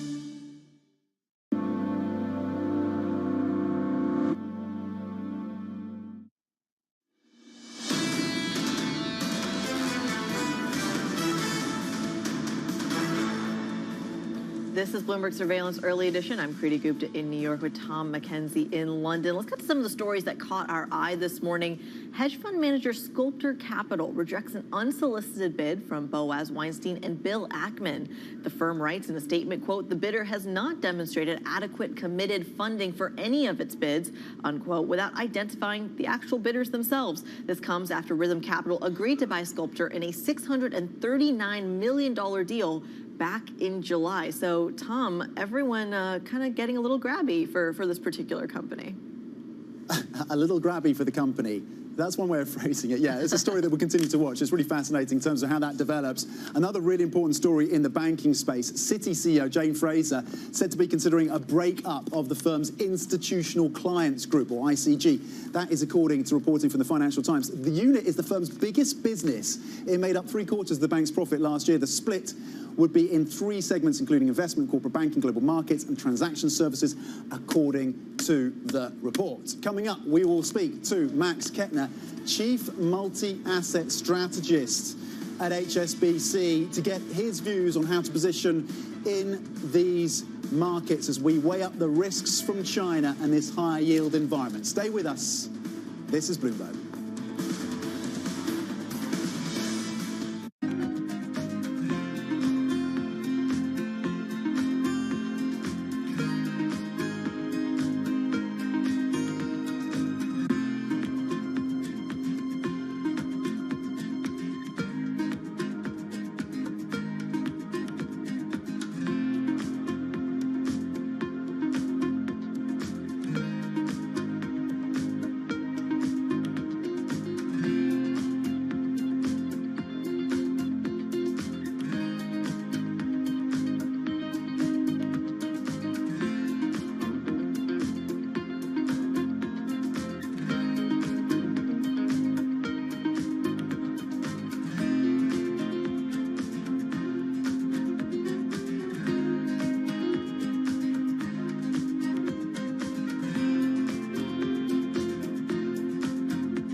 Venture capital, it's been volatile. From bank crisis anxiety to AI exuberance, Caroline Hyde and Ed Ludlow chat with the biggest names about the latest tech trends. Is AI going to dominate the earnings narrative for this sector this week? I think we're seeing opportunity and potential platform shift that we haven't seen in a long time. If you're a company today and you're not embracing the changes that are taking place with AI, you're going to be behind. How do you prove to the investor base that you haven't just tacked on AI to make yourself sexy? It's very hard to differentiate if you're not experienced with AI. The startup stories. We think this is a watershed moment for technology. Certain categories are more exciting than others. Right now, obviously, generative AI is a category that is very exciting to startup founders, customers, and venture capitalists as well. So what we are seeing is a new area of opportunities for new founders to come and change the industries that matter. And the real talk on realistic valuations. Some of the best opportunities are sitting right in front of us. How do you discern which ones are good on the marketplace right now? I think founders have woken up to the reality that taking on more money at higher terms doesn't necessarily play to their benefit in the long run. How do you actually invest? Follow the VC money on Bloomberg Technology, the only daily business show dedicated to tech right in the middle of the trading action. 12 p.m. on the East Coast, 9 a.m. in the West, only on Bloomberg Television.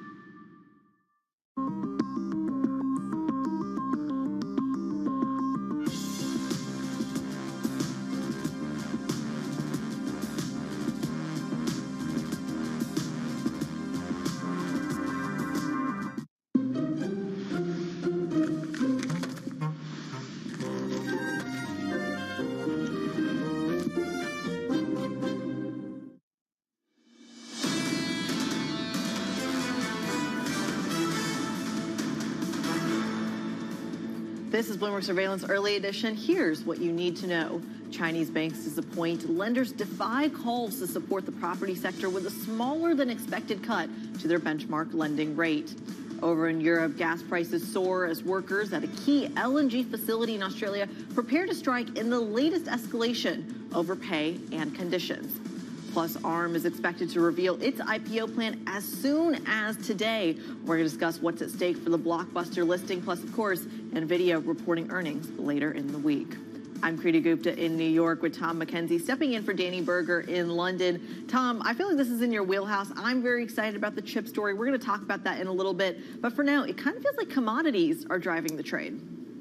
Yeah, look, after 3 straight weeks of losses for European equities, you have an uplift so far, at least in the trading session this Monday morning. And you're absolutely right. It's the energy component that is lifting the benchmark across Europe. It's the leading sector right now. And that, of course, is tied to the gas story. It's tied to the higher Brent and WTI pricing as well. So across your benchmark, you are seeing gains when we bring it back up. The FTSE 100 is in positive territory as well. And the main index here adding 0.8% across the European benchmark. Here's the gas story then. The price has spiked in the early part of the morning here in the UK by about 18%, now at 5.4%, so moderating somewhat, but it is a reminder of the volatility when it comes to gas and, of course, the dependency of Europe now on those shipments from countries like Australia with concerns about a disruption to the output. Euro-dollar at 108, just gaining 0.2% on the single currency.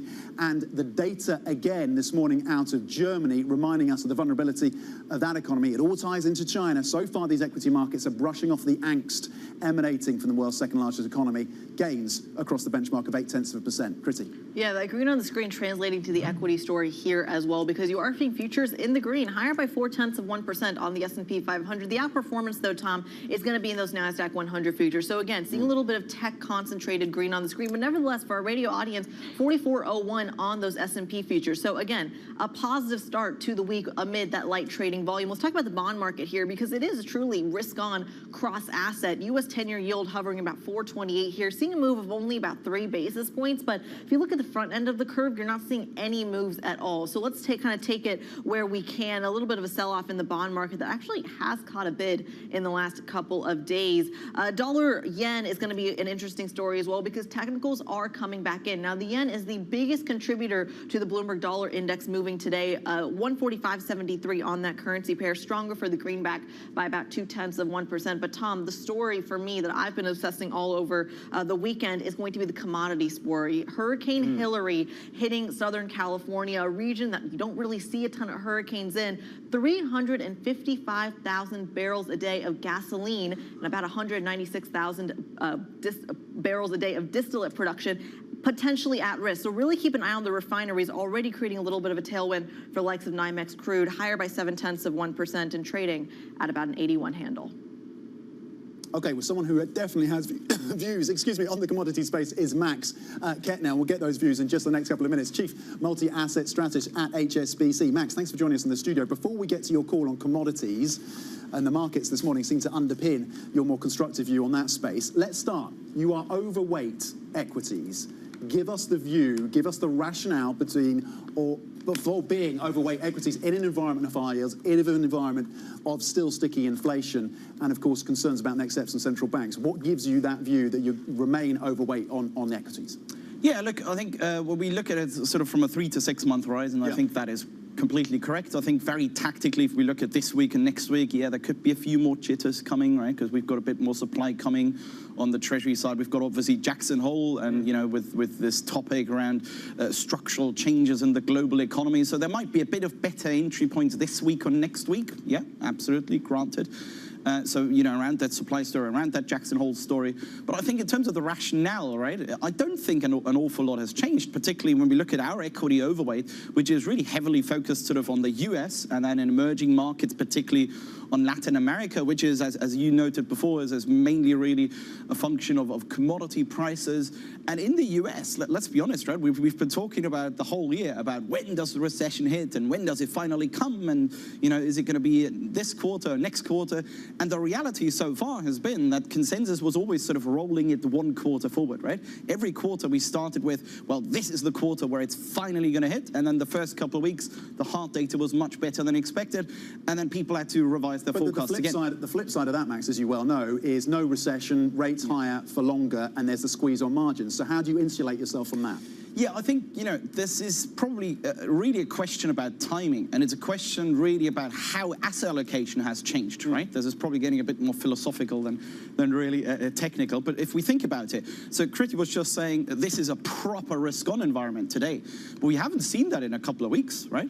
Really what we've seen the last, really since June, was either everything works or nothing works, right? Everything goes up. So it's, you know, yields going down or at least being range bound, equities up and credit rallying and EM rallying. So either everything works, it's a proper Goldilocks scenario, or it's exactly the opposite. It's the reverse Goldilocks scenario that we've been sort of tanking into last week.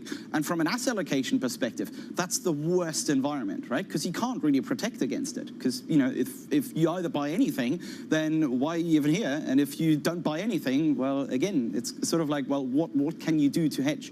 The only things that, you know, in terms of what you do in order to insulate from that is, the only hedges that really work is long dollar. It's probably sort of front-end steepness. It's really value over growth in equities, which is, you know, also sort of the call on Latin America, really a bit more commodity exposure, a bit more value in there. That's the only things that you can do in order to insulate you from. And the other thing, of course, is the timing, right? It's the timing. So when do you think we're going to go from Goldilocks to the opposite? Now, granted, in the last week, we've seen the sort of whiffs of that, but we do think the more, you know, the more precarious situation is going to come towards the fourth quarter, because we're going to get probably headline inflation in the US a bit higher, right? On our measures, higher than consensus is saying. And then perhaps you get a bit of those rate cuts that are still in the price for next year priced out. And that is, as you say, then we get the situation where perhaps everything sells off again. Max, let's talk about the bond market here very specifically, because the bond market and the commodity market are kind of telling us two different stories. If you look at the pricing, let's just zoom it out. In the last year or so, it's based on the assumption that inflation has peaked, it's in the rearview mirror, and commodity inflation really isn't the story that's driving it. It's going to be more focused on services or wages. I think you'll agree with that. But when you're looking at commodity inflation, you're already seeing a little bit of a bump in food prices, that bump in oil prices. Now we're looking at natural gas becoming an issue as well. Is the bond market and commodity market correlation going to start building again? What do you think? Yeah, I do think so. I think we have seen that not entirely break up, right? Because if you look at something like base effects and energy prices, that obviously was driving the disinflation over the last couple of quarters, right? Really since the end of last year. But when we look at these disinflationary forces from energy prices, they've really peaked in June, right? And now they're starting to fade. And I guess some of the danger that we're seeing on the inflation side is that, yes, we are going to see a few more disinflationary forces from goods prices, also from rental inflation. But from goods prices, for example, they're probably going to run out towards the fourth quarter. Rental inflation, particularly on the private rental prices, those sorts of disinflationary forces are already also running out, right? So towards the new year, Q1, Q2, we could see rental inflation also pick up again. So all of that means that, particularly services and goods inflation could also pick up in an environment where, perhaps commodity prices also pick up, and particularly the energy side of things, perhaps less so the metal side of things, but on the energy side of things, right? Net longs are very, very low, right? Net longs of speculative investors. The carry proposition has become much, much better, right? Demand is actually fine, right? If you look at implied demand in the US, even demand in China is on a record high. So there, oil could be seeing a bit of a tactical bounce there, and that then adds to the inflationary pressures. I'm having like 2021 deja vu here, Max. I have to say the fact that we found someone, a European, who is bullish on the equity market. I mean, Danny and I joke all the time on the show, what a rarity that is. Max, let's talk about very simply the trade then. If you're looking to increase your exposure to equity specifically, do you then throw in a basket of commodities as well? Is this indeed 2021 deja vu? Yeah, I don't think it's going to be all over 2021, right? So we're not talking about, I think oil is going to go to $200, but it doesn't really have to, right? If we go temporarily, $10, $15 higher, that's great, right? That's fantastic. Look at the energy sector, look at the free cash flow yield and the dividend yield. It's fantastic. It's great, right? So that absolutely, as you say, is not only now a picture where I want to be buying the dips in US equities, but also in some of the commodity sectors and some of those commodity exposed regions like Latin America. Max Kettner of HSBC. What asset can he not talk about? We thank you as always for joining the program this morning. Coming up, perhaps another kind of angle to the inflationary story. Chip designer ARM expected to unveil its IPO filing as soon as today. We're going to get more on what will be the biggest debut of the year. Stick with us. This is Bloomberg.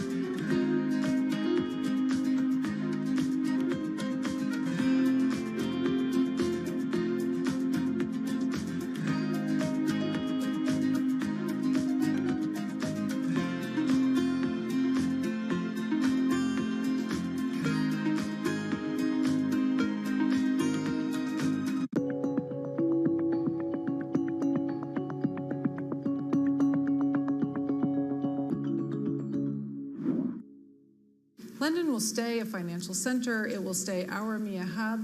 We'll just have a rebalancing onto the continent. And actually, the numbers of who has moved across aren't that big. So it's sort of in the 200 level. And if you think about 15,000 people, that's sort of not that material. And so I do think both will basically continue to grow and continue to be very relevant. What will change, though, and the big thing that's changing, is actually the risk-taking is what's going to move. And so we've historically had risk-taking in the UK. That risk-taking and the assets that go with it, not the people alone, but the assets that go with it, that's the next phase of what we're now moving into. And that will be a material change.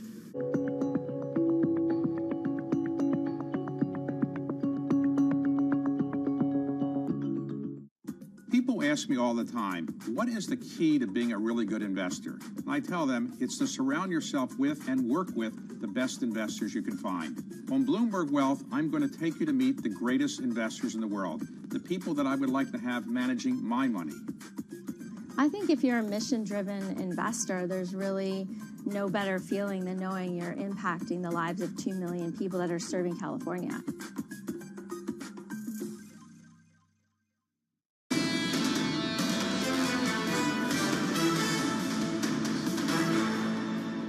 This is Bloomberg Surveillance Early Edition. I'm Kriti Gupta in New York with Tom McKenzie in London. ARM is expected to unveil its filing for an IPO as soon as today, giving the market a peek at the chip designer's financial health 7 years after it was acquired by SoftBank. The IPO planned for September is on track to be the year's largest and could be one of the biggest tech listings ever on an American exchange. Joining us now, Sonali Basak, Bloomberg Global Finance Correspondent, and Chris Miller, Director of Eurasia at Green Mantle, as well as the author of Chip War, the fight for the world's most critical technology. I've learned so much from truly the both of these people, so a pleasure to have them on the show together.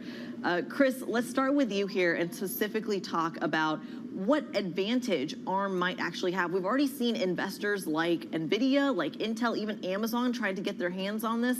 This vertical integration, though, do you see it kind of getting the ire of regulatory authorities or regulation in the EU and the US? What do you think? Well, ARM has already had several transactions that have been thwarted by concerns over regulation. I think if you look at what ARM's trying to do with the IPO, they're showing that many other companies in the ecosystem have a stake in their success. And if you look at their business model, they sell chip architectures to almost every other company in the tech world for mobile devices, for data centers, for autos. And they're trying to illustrate that they're a central player in this ecosystem and that many other tech firms are interested in supporting them and in being their customer. Sonali, let's bring you in at this point. In terms of the question about what it means about the IPO markets, we know they've been lackluster, to say the very least, Sonali. Does this kind of open the taps? Does this encourage others to come to markets? How big a deal is this in terms of listings? That's certainly the hope, both for the bankers involved in the deal as well as the IPO market, that horde of companies looking to make it to market. Remember, this would not only be the biggest of the year. We are in a deal drought that is the worst we've seen since 2009. And a company of this size, the largest we've seen this year already is Kenvue, which was about $3.8 billion in the size of listing. Uber in 2019 was a more than $8 billion listing, and we know that Uber since then has been pretty lackluster in the way that it's traded. As far as Kenvue goes, same deal. We have not seen a big jump in the value since the IPO earlier this year. So the demand that we see in the market will depend on two things. It'll depend on the market environment, and it'll also depend on what they actually price the shares at. We know that SoftBank has acquired the rest of the Vision Fund's stake, for example, and that has already valued the company at $64 billion. On one hand, this is a sign of strength to set a floor here for the IPO price, but there's a question of how much SoftBank will actually sell into the market at the time of this IPO, whether they'll decide to retain more of it and sell more down over time. Well, Sonali, let's expand on that here, because if you're looking at kind of the investor appetite for IPOs right now, from a market's perspective, there really isn't any. But this is a massive company that doesn't really have any major competitors. What does a roadshow really look like for this one? Well, one thing about this, too, is they've been in talks with strategic investors. You hinted at this a little bit earlier. Intel, NVIDIA, Amazon. Do they come in at $100 million a pop, or do they come in with less strategic interest coming into the moment of the IPO? That would certainly be a sign of strength if you saw big names like that come into the market. Also, remember, there's no guarantee that the fall markets won't be choppy, and the market environment itself is one big question. But should they open the floodgates, you see other companies like Instacart potentially coming into the market. You've already seen down rounds in companies like that, which could ease some of the pressure once they finally come into market in terms of what their valuation is on day one on a public listing. Chris, let's bring you back in at this point. What you do so artfully in your book is thread the needle between all the different geographies, the fact that this is a very diversified industry, semiconductors, and of course you tie in the geopolitics over the years as well. How will China be thinking about ARM's listing in New York? Indeed, how will Washington and the Biden administration be thinking about next steps in this chip conflict? Well, I think the U.S. government has no concerns at all about ARM's listing. ARM is a UK company, but has large operations in the U.S. as well, and collaborates with a whole set of different U.S. chip firms. With China, it's a different story. ARM has been in a years-long dispute with its Chinese subsidiary. Part of its dispute has been held up in Chinese courts on what seemed like pretty trumped-up claims. And within China, there's a desire to cause obstructions to ARM's business model as part of a way to help the Chinese subsidiary that's in this legal dispute. So the Chinese government is unlikely to be happy if this transaction goes forward straightforwardly, but it's not clear they have a lot of tools with which to stop it. The other facet of this is that in China, there's a lot of money going into an ARM competitor, an alternative instruction set architecture called RISC-V, which is part of an effort to reduce China's reliance on ARM. I'm so glad you went there. Talk to us about that competitive landscape, though, because as far as I understand it, there really is no real competitor to ARM in terms of security risk, but also in terms of exposure. Just how much exposure does Europe, the US, and China actually have to ARM? Well, right now, almost every chip company deals with ARM in some fashion, especially in the mobile and smartphone ecosystem. ARM is really dominant. But in other parts of the chip market, in data center, in auto, in some consumer devices, ARM is a competitor with the newer instruction set architecture called RISC-V, which is open sourced and therefore free. And for many use cases, RISC-V is gaining popularity, both because you don't have to pay for a license, but also because for certain use cases, it might be more effective. And so that's a key competitive threat in ARM's future. Shonali, we look ahead, of course, with anticipation to NVIDIA's earnings later this week, particularly given all the hype, all the expectation around artificial intelligence, generative AI, LLM, and all that kind of stuff. What are you looking at? What are we expecting in terms of the numbers? How important, how significant do you think that print will be for the broader kind of appetite for all things AI? I think it's really an important question. NVIDIA, of course, has been the publicly traded whale in the room and has bought in billions of dollars in billionaire interest and hedge fund interest, and so that is a lot of fast money that you look at in the stock. Performance itself, I think, is very important here because the other thing I was looking at is ARM's own numbers, for example. This idea that revenue has not only dropped for the full year by 1%, but in the most recent quarter ended June 30th, it fell 2.5%. That's a greater rate of change. So as these companies are being sold already at quite potentially lofty valuations and so much money being bought into AI-linked stocks outside of NVIDIA, whatever NVIDIA says will certainly be a bellwether for a lot of these other companies that have probably risen with the rest of the tide and have brought in a lot of interest that could be a little more fragile if NVIDIA were not to show strength across the board. Chris Miller and Shonali Basak walking us through the importance and the weight of the ARM IPO, again, the filing expected in just a couple of hours, potentially. We thank you, as always. Coming up on the program, a look at some of the market-moving events to watch throughout the week. This is Bloomberg.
Steve's ability on the course may not be etched into any record books, but following him around, it's clear that it's not for lack of trying. Jeez. We were constantly hustling behind him as he caught up with executives in the portfolio companies and reminisced with former and current players.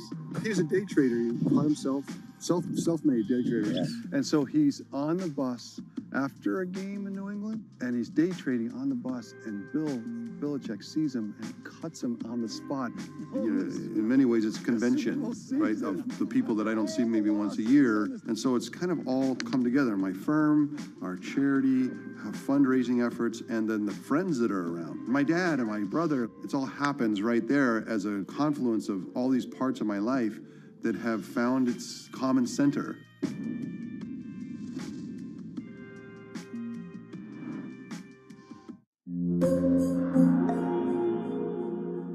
The top names in business are on Bloomberg. We're seeing a resilient consumer out there. We're also seeing consumers premiumize, and what we mean by that is consumer habits are changing. People want to drink better, not more, but higher quality spirits. And so, look, it's been a bit of a balance this year, battling inflation. At the end of the day, we see volumes growing back over time. Nobody covers business like Bloomberg, your global business authority.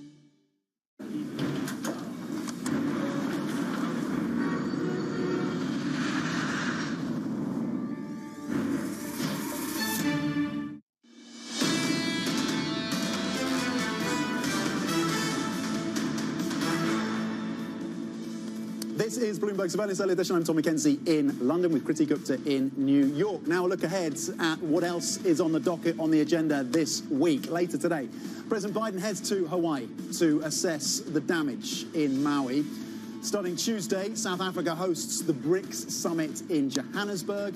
On Wednesday, PMI data from the US, Eurozone and the UK. We'll also get earnings, as we discussed with Shanali, from NVIDIA, really important gauge as to the appetite and the material impact of that focus on AI. And the first Republican Party presidential debate of the 2024 campaign takes place in Milwaukee on Thursday. Donald Trump says he will skip primary debates against other Republican presidential candidates. And finally, on Friday, this is the big one, Fed Chair Jerome Powell is scheduled to deliver the keynote speech at Jackson Hole. Kriti. Yeah, that's going to be the real game changer. We're talking about these kind of summer trading markets. Everyone's waiting for what happens in Wyoming, which, Tom, I don't know if you've ever been to Wyoming. I certainly haven't, but it feels like I heard it's beautiful, but I also hear it's kind of where all of these government officials you see in suits really bring out their full Western gear. It's all about the hats, isn't it? Have I seen Matt Miller win one of those hats? I mean, certainly our team on the ground should be dusting them off when they get down there, because that is the thing. I passed through on a road trip, not during this event, and it's a stunning scenery. It's absolutely beautiful. Yeah, and of course, Michael McKee will be on the ground along with our surveillance team to bring us the latest out of there. Let's get to some of the micro, though, because, Tom, even though it is summer trading, some things are still moving. Palo Alto Networks is the top of my radar. PANW for our radio audience is the ticker. Shares skyrocketing by 13%. This is a cybersecurity company, and they're basically saying, look, they have a very strong billings forecast. Corporate America and corporate companies around the world, I should say, are investing in that cybersecurity. So at a time when I think a lot of people expected a little bit of a pullback, so a surprise for that stock, leading some of the other cybersecurity stocks as well. NVIDIA shares higher by 2%. We keep talking about this. The earnings story is coming out this week. It's also, by the way, one of the anchor investors in the ARM IPO, or reported to be. So if we do get some of that filing information in the next couple of hours, we may see a move in those NVIDIA shares. And of course, Intel on that same line, also rumored to be one of the anchor investors, higher by 0.5%. But Tom, I think what you need to know is green on the screen, already seeing some breath, and a lot of it is focused in the tech space. Yeah, a turnaround in sentiment. Look, volumes are thinner, given where we are in the year, of course, but you're seeing gains across the European markets of 0.8%, upside of more than 1% over in France, over in Italy, and over in Spain. And US futures, S&P E-minis pointing up by 0.5%. There is a more constructive mood, at least for now, and brushing off, as we discussed, the continued negativity and pessimism emanating from China, a confusion over policies there, Kriti, but so far, European equities and the US session looking to post green on the screen. Yeah, the read-through from China, very, very limited, despite these continuous headlines that you were seeing. Of course, Jackson Hole, the main event of this week, but who knows? ARM and NVIDIA could change the tape as well. Stick with us. We'll cover it all. That does it for Early Edition. Surveillance is ahead with Tom, John, and Lisa. This is Bloomberg.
not going to be relying upon countries whose values we don't share. To the world of business. It's all about corporate power at the end. Balance of Power, live from Bloomberg's Washington headquarters. We're going to be more excited what's in store for you. How long will it take? How many years? Why don't we take this one day at a time? Good luck. Everybody has a perspective. Every weekday at 5 p.m. Eastern Time. Join host Anne-Marie Hordern. It's the one area, really, of bipartisanship. Well, I think we're getting more, but that's optimistic. And Joe Matthew. The debt ceiling is looming. How close are we going to get to the line before you start to worry? Alongside Kaylee Limes. The door was open for regulators to do more, and that puts the Fed between a rock and a hard place. As they deliver news. This is such an important economic issue. He's no longer trying to run away from that really blew some minds. Insight. We can both invest in law enforcement and also make sure that communities feel safe in their own skin. And analysis. I think your audience will get this more than most. This is not the Republican Party that you know. It allows him to do what he did so successfully in 2020, which is run against crazy. From and about politics' biggest power players. This was the zombie case, and it's now more than well alive. That's for sure, with two more potentially to come. I'm willing to have this battle. It is vitally important. This is the intersection of Washington and Wall Street. Bringing people directly to the decision makers that impact your investments and your life. Balance of Power, every weekday at 5 p.m. Eastern, only on Bloomberg, your global business authority. In a multi-trillion-dollar industry, there's a lot of ground to cover. We indeed have a rally. We're talking a lot of dividends. We're talking income. We'll show you what's happening in ETFs like no one else. Bloomberg ETF IQ, Monday on Bloomberg.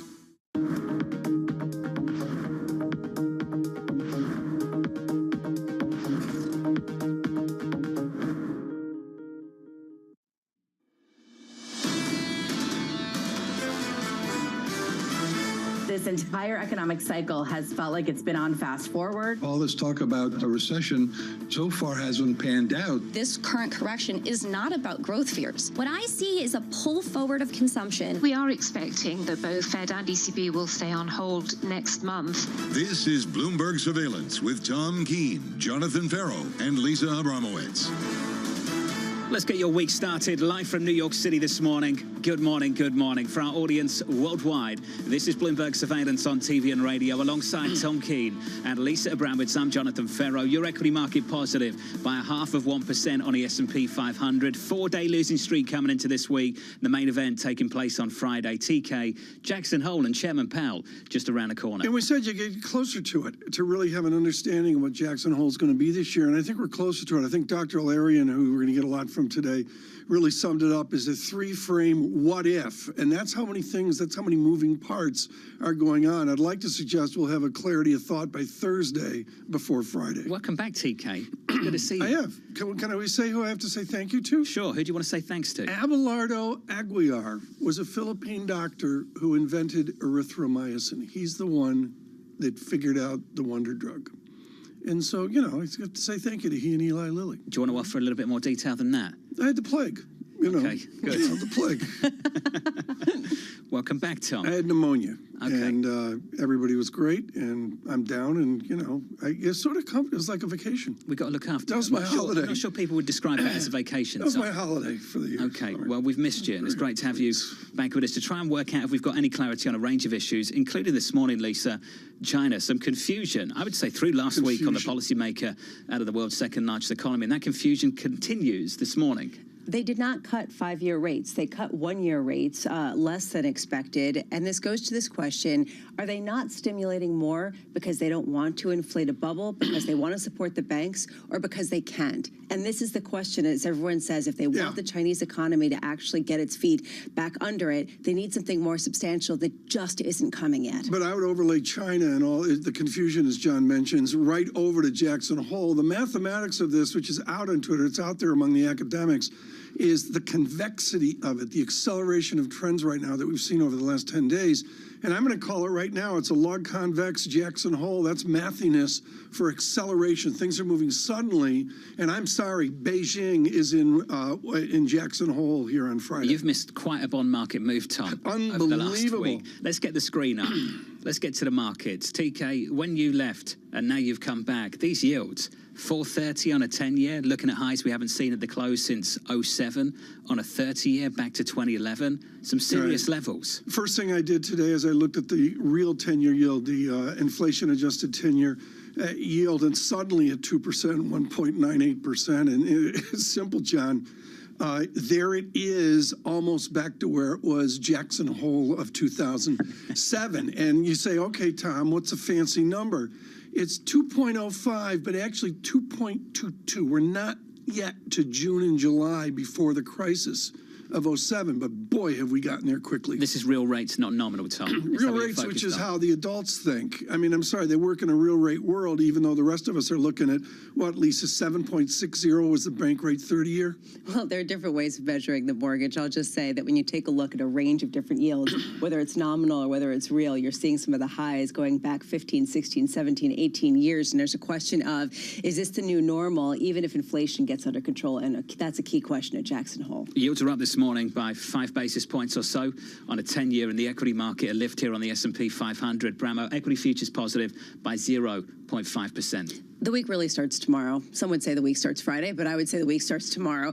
So I'll give you a sense of what we're looking for. Tomorrow is the beginning of the BRICS group, Brazil, Russia, India, China, and South Africa meeting in Johannesburg, South Africa. Very interesting in light of China and how much they're pushing to really create a rival to the G7 and what they try to get. Why are you shaking your head, Tom? This is the question. First of all, Jim O'Neill's photo ought to be up there with him. I mean, come on, Putin can't even go. Right. Because he'd be arrested. Correct. But what really upsets me, and The Economist, I thought, grabbed this nicely in the last 24 hours, there's like divisions of BRICS. There's basically China, who really wants to get this done and expand it out, and everybody else is like, am I right? Well, it depends on who everybody else is. There's this question around India, which is trying to cement its connection with the U.S. We can go into the whole discussion, but they are trying to adapt to a larger group. We will talk about that. Wednesday, we're also going to be talking about NVIDIA reporting earnings. Also, the Republican primary debate in Milwaukee.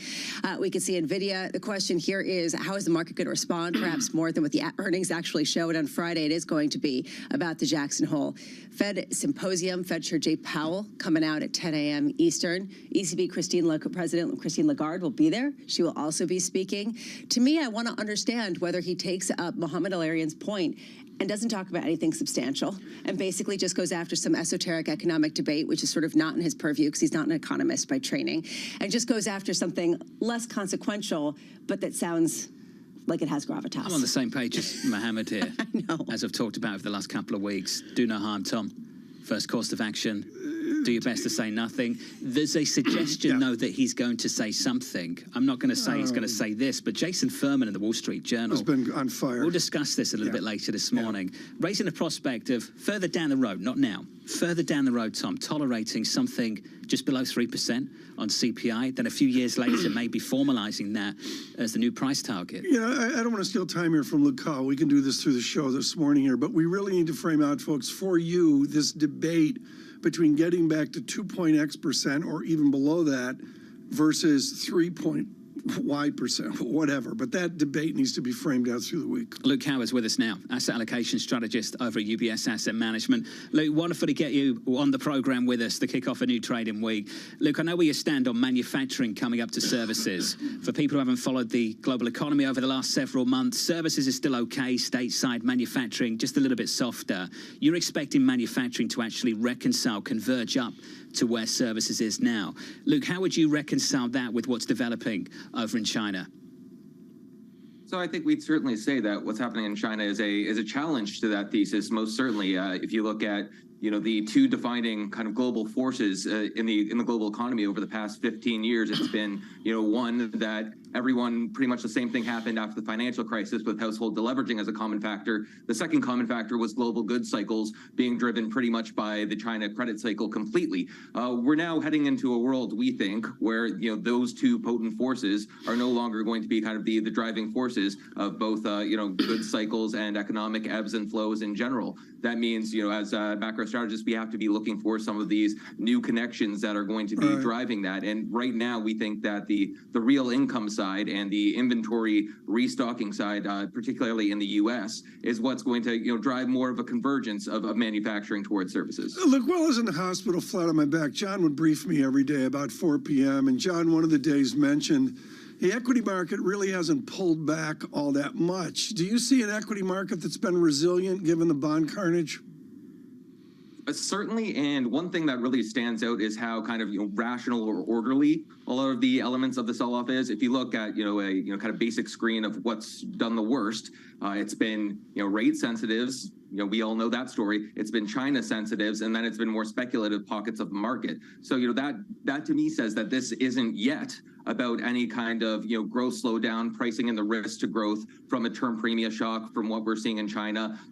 That doesn't suggest that that's manifest yet. And the one thing we continue to hang our hat on is global growth estimates are up 60 basis points since the start of the year, and they're up 20 basis points even since Chinese data started rolling over. So that tells us that a lot of the strength in earnings we expect to keep the bull market powered forward. It's somewhat been cushioned even amidst the kind of economic pain in the manufacturing side and in China that we're seeing recently. So how much are you paying attention to Jackson Hole, Luke, and the potential for some sort of acceptance of higher inflation and higher rates for a longer period of time? Certainly that message of that you alluded to from Dr. Furman about the potential de facto higher inflation target. Do not think you'll get a sniff out of that at this Jackson Hole in particular. And quite frankly, I don't think you can get a sniff of that until you've touched the 2% on the dot at some point going forward. The message we expect to hear from Chair Powell is actually pretty similar to the one that was detailed in the minutes. And it's honestly, it only differs in tone and in kind of starting point from the message we heard last year. Last year, the message was simple, short, direct. Inflation's too high. We're going to need economic pain to get inflation down.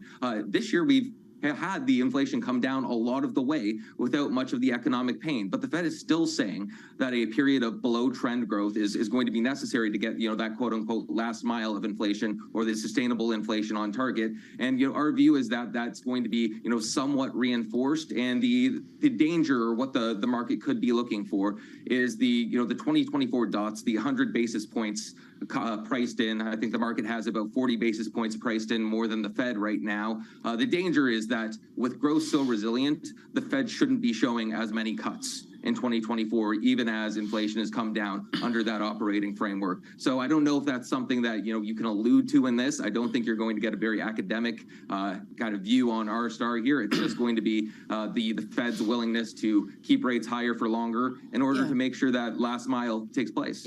Luke, when we take a look outside of the world of Jay Powell and we look at what the main market drivers have been this year, it really has been China. Earlier in the year, you were a little bit more constructive. Have you shifted your view in light of the lack of policy response that we have seen consistently out of the Chinese Communist Party? In a word, yes. So we've shifted our views on China to be more neutral for several months now. And right now, I think the kind of juxtaposition or how we're weighing it and thinking about it is there's no catalyst on the horizon that suggests that there's going to be kind of a sudden shift, an abrupt turnaround. And in fact, it's not just the magnitude of the stimulus, but it's also the nature of the stimulus. It's very kind of more supply side oriented driven in terms of the measures being delivered. And that whether you're in a liquidity trap or whether you're in a balance sheet impairment on the private side, those kind of measures aren't going to be the most efficacious. So we've changed our view on that. But on the other hand, we do have to appreciate that when valuations are this low in China and sentiment is this negative, that tends to be the starting point for pretty fertile rallies to the other side. So it's balancing that kind of view that on the macro side, it's really hard to pick out a reason to be constructive, but on the valuation side, it's kind of very dangerous to be shorted. Look, it percolates, frankly, always percolates the third week of August. What's the short cover ability here right now? We've been pretty beaten up. I mean, the numbers aren't all that big on a drawdown, but there just seems to be a lot of betting on gloom. What's the short cover potential?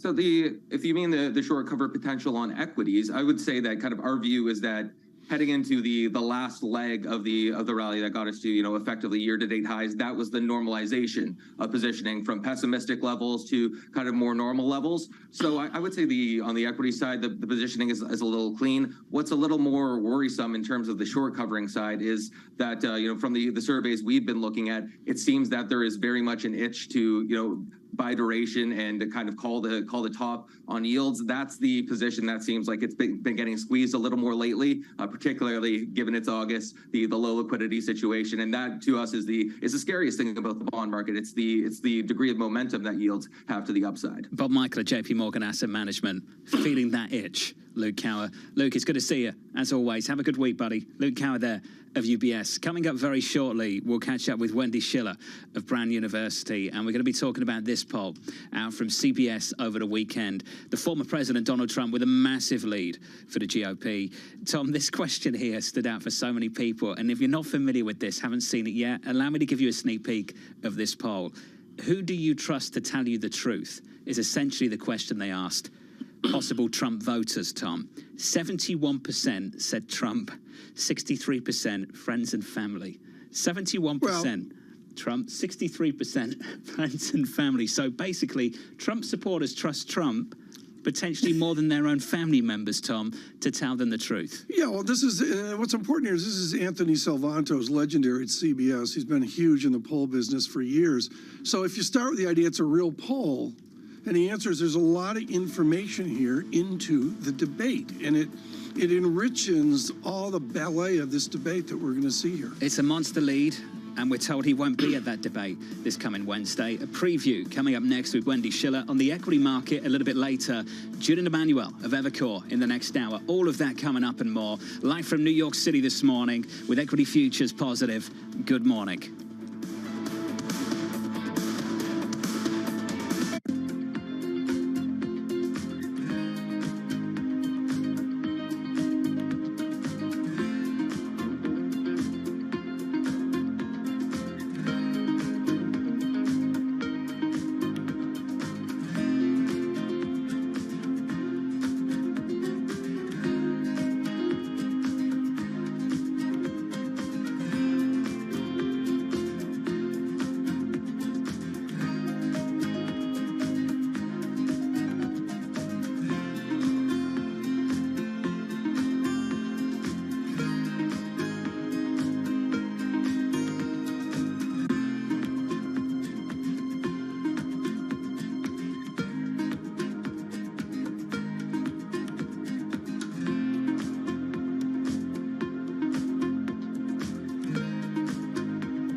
London and Sydney. From Washington. In Tokyo. 9 a.m. in Beijing and Shanghai. Good morning, everyone. Have a great evening. Here's what I'm watching. You do not want to miss this story. Is there the kind of upside?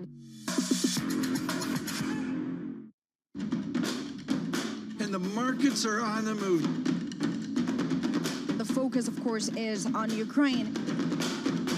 The market is so hyped up about AI. Unless we see dramatic changes, it's just going to keep getting hotter. For further market analysis, we're going to go get straight to some breaking news. We'll have a full roundup. Going through some of the numbers. And what investors should make of them. We have so many important conversations. Let's check in what you need to know. Bloomberg covers the world with unmatched reach and resources. From more than 120 countries, the moment news breaks, 24 hours a day. Bloomberg, your global business authority. This week, Bloomberg is live from the annual Jackson Hole Economic Symposium. Our expert team speaks with Fed presidents and other economic leaders as they deliberate the shifting global economy. What is the response mechanism? It's not how fast we do it, it's where we go. Coverage starts Wednesday, August 23rd with a special edition of Bloomberg Surveillance live from Jackson Hole on Friday, August 25th, starting at 8 a.m. Eastern. Bloomberg, your global business authority.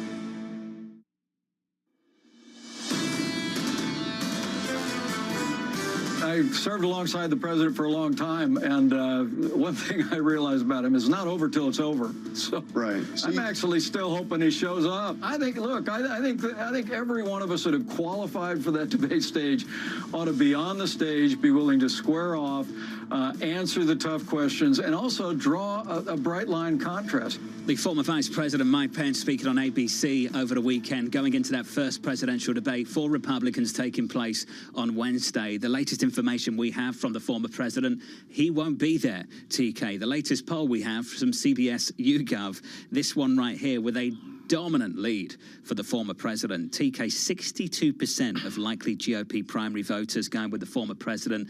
The second place lead, 16%.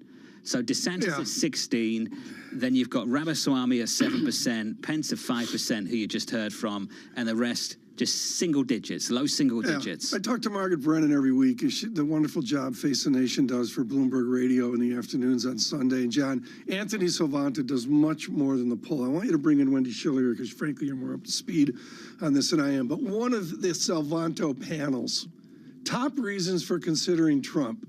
Things were better under Trump, 99%. And this one, I think, is the emotion of it. Fights for people like me, 95% in the poll. This is a personal, may I say, crusade that this poll captures, that CBS captures perfectly. Wendy Schiller of Brown University joins us right now. Wendy, wonderful to start our political coverage this week with you going into that debate on Wednesday. What is the argument for the former president showing up with polls like this one? Well, I mean, you know, it's a rose garden strategy as an incumbent, quote unquote, in the Republican Party. So it's hard to argue he should show up with such a big lead. But you don't want to, you know, not be there to volley off your criticisms. And presuming Chris Christie is going to show up ready to fight and sort of make the argument that Trump is not the guy, then, you know, that's just criticisms that can stick. The other question is, will any of the other candidates actually criticize Donald Trump on that stage? It's like criticizing a ghost. Remember, you know, Clint Eastwood's sort of stunt in 2012 for the Republicans at the convention with an empty chair. That didn't work very well. So I think Trump knows that. He knows television. He knows how things resonate. And he figures it's much harder to attack him if he's not physically there. Wendy, a pregnant question, if I may, into this debate and the start of the political season. William Jennings Bryan, there's a lot of parallels here, and it was gold and silver, 1896 and all that. But the answer is, after William Jennings Bryan, the Republican Party retook the high ground, the East Coast business-oriented agricultural party, if you will. What happens after Trump? I mean, with this dominance that he has, what's the next? Well, I mean, I think that there are people waiting in the wings. I think like Tim Scott, for example, from South Carolina, is trying to craft a message that builds on this evangelical base, that builds on the sort of conservative voters, particularly in the South, that seem to really love Donald Trump. So I think there are people who can then take the mantle. We've also got Chris Sununu of New Hampshire. We've got Brian Kemp of Georgia that I'm keeping an eye on for 2028 if Trump doesn't, you know, he can't run again, presumably if the Constitution holds, so if he wins. But 2028, you've got some Republicans now that are in line, that are lining up. And they seem, frankly, more compelling in a lot of ways than the current lineup of challengers to Donald Trump. Which raises a question of who really is the number two if Ron DeSantis is increasingly getting pushed out. Over the weekend, he made this oblique reference to Trump followers as listless vessels. And it's sort of getting compared to the whole concept of deplorables. Is it looking more and more likely that he is not really the number two? He is not one of the main contenders when we actually head to get closer to the actual presidential election? Well, I think Ron DeSantis has the most to gain and the most to lose from Wednesday's debate. You know, can he get out there and, you know, project a coherent message for the Republican Party saying, I'm the future? You know, Trump's the past. On the future, I can win. I know what I'm doing. I'm quite popular in Florida. Can he actually make that argument? If he does it well, then I think he, you know, keeps his post as the second in line. But if he doesn't, and someone like Tim Scott emerges as an attractive candidate, you might even see Donald Trump offer Tim Scott the vice presidency in a month. I mean, you know, Donald Trump doesn't play by the traditional nominating rules. Right? So, and that's a tough ticket. That is a very tough ticket. Wendy, this field is already deep, and yet already we're asking, who's next? Who's going to join him? There was a report over the weekend that maybe Mr. Murdoch had a conversation with a certain Glenn Youngkin. Wendy, what's the prospect of that governor getting into this race?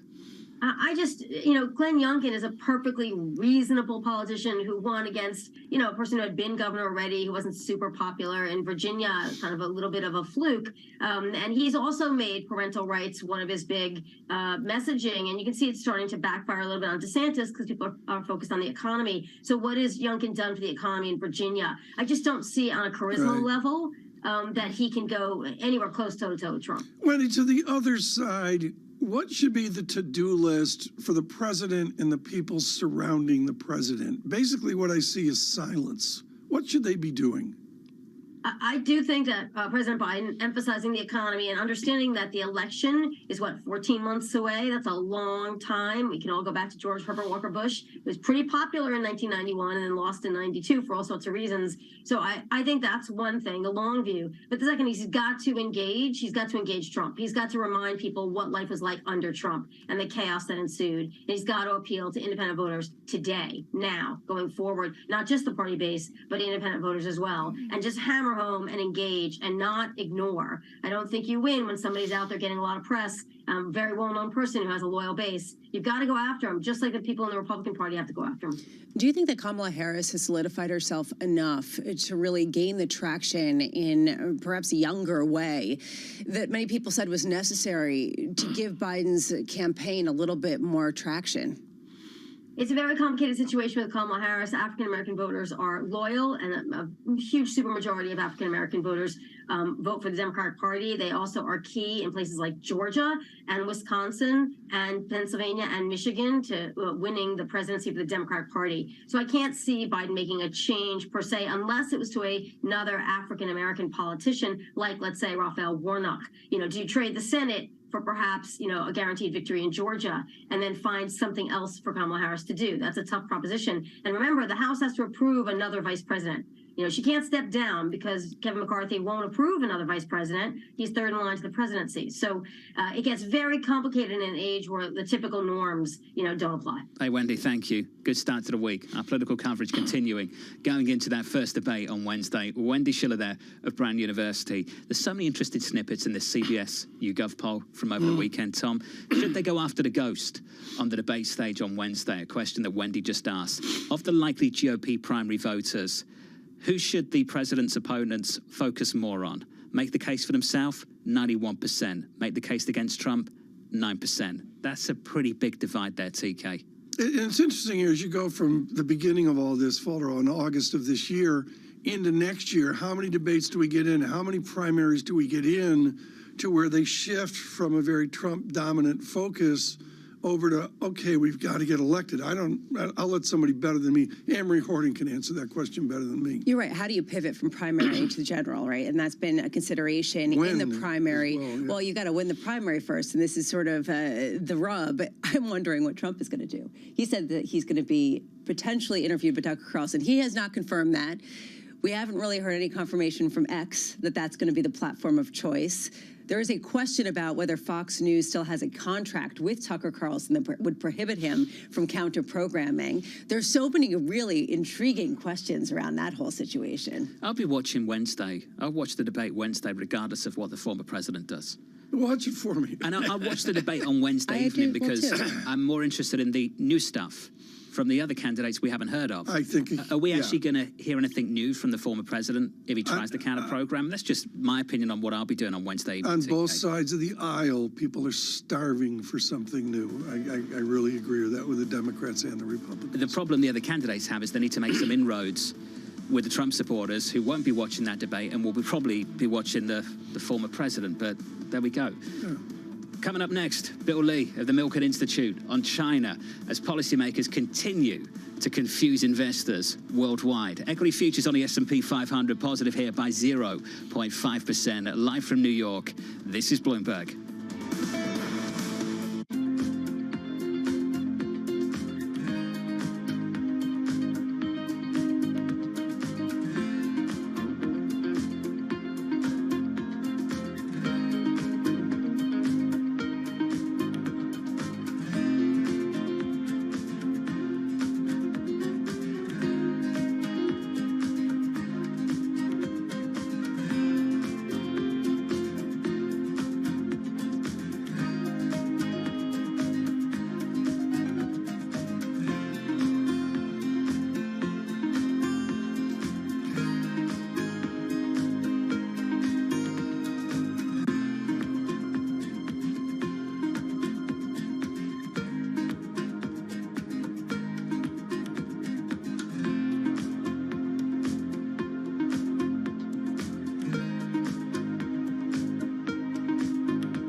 What's the best investment advice you've ever been given by anybody? The compound interest, the compounding of returns is an incredible miracle of business, finance, and human existence. Everything you learn is additive every day, and if you keep at it and don't quit, it's an incredible miracle. And it's not just interest. It was always said about compound interest returns, compound business returns, compound human returns. They're all very additive because you learn every day. And if you keep at it, it's very, very helpful. In your observation of investors, what do you think is the biggest mistake that average investors make? Selling at the wrong time. And they sell when the prices go down? Yes, or yes. Not keeping, look, people have conviction, or they invest for if they invest for the right reasons, just keep at it.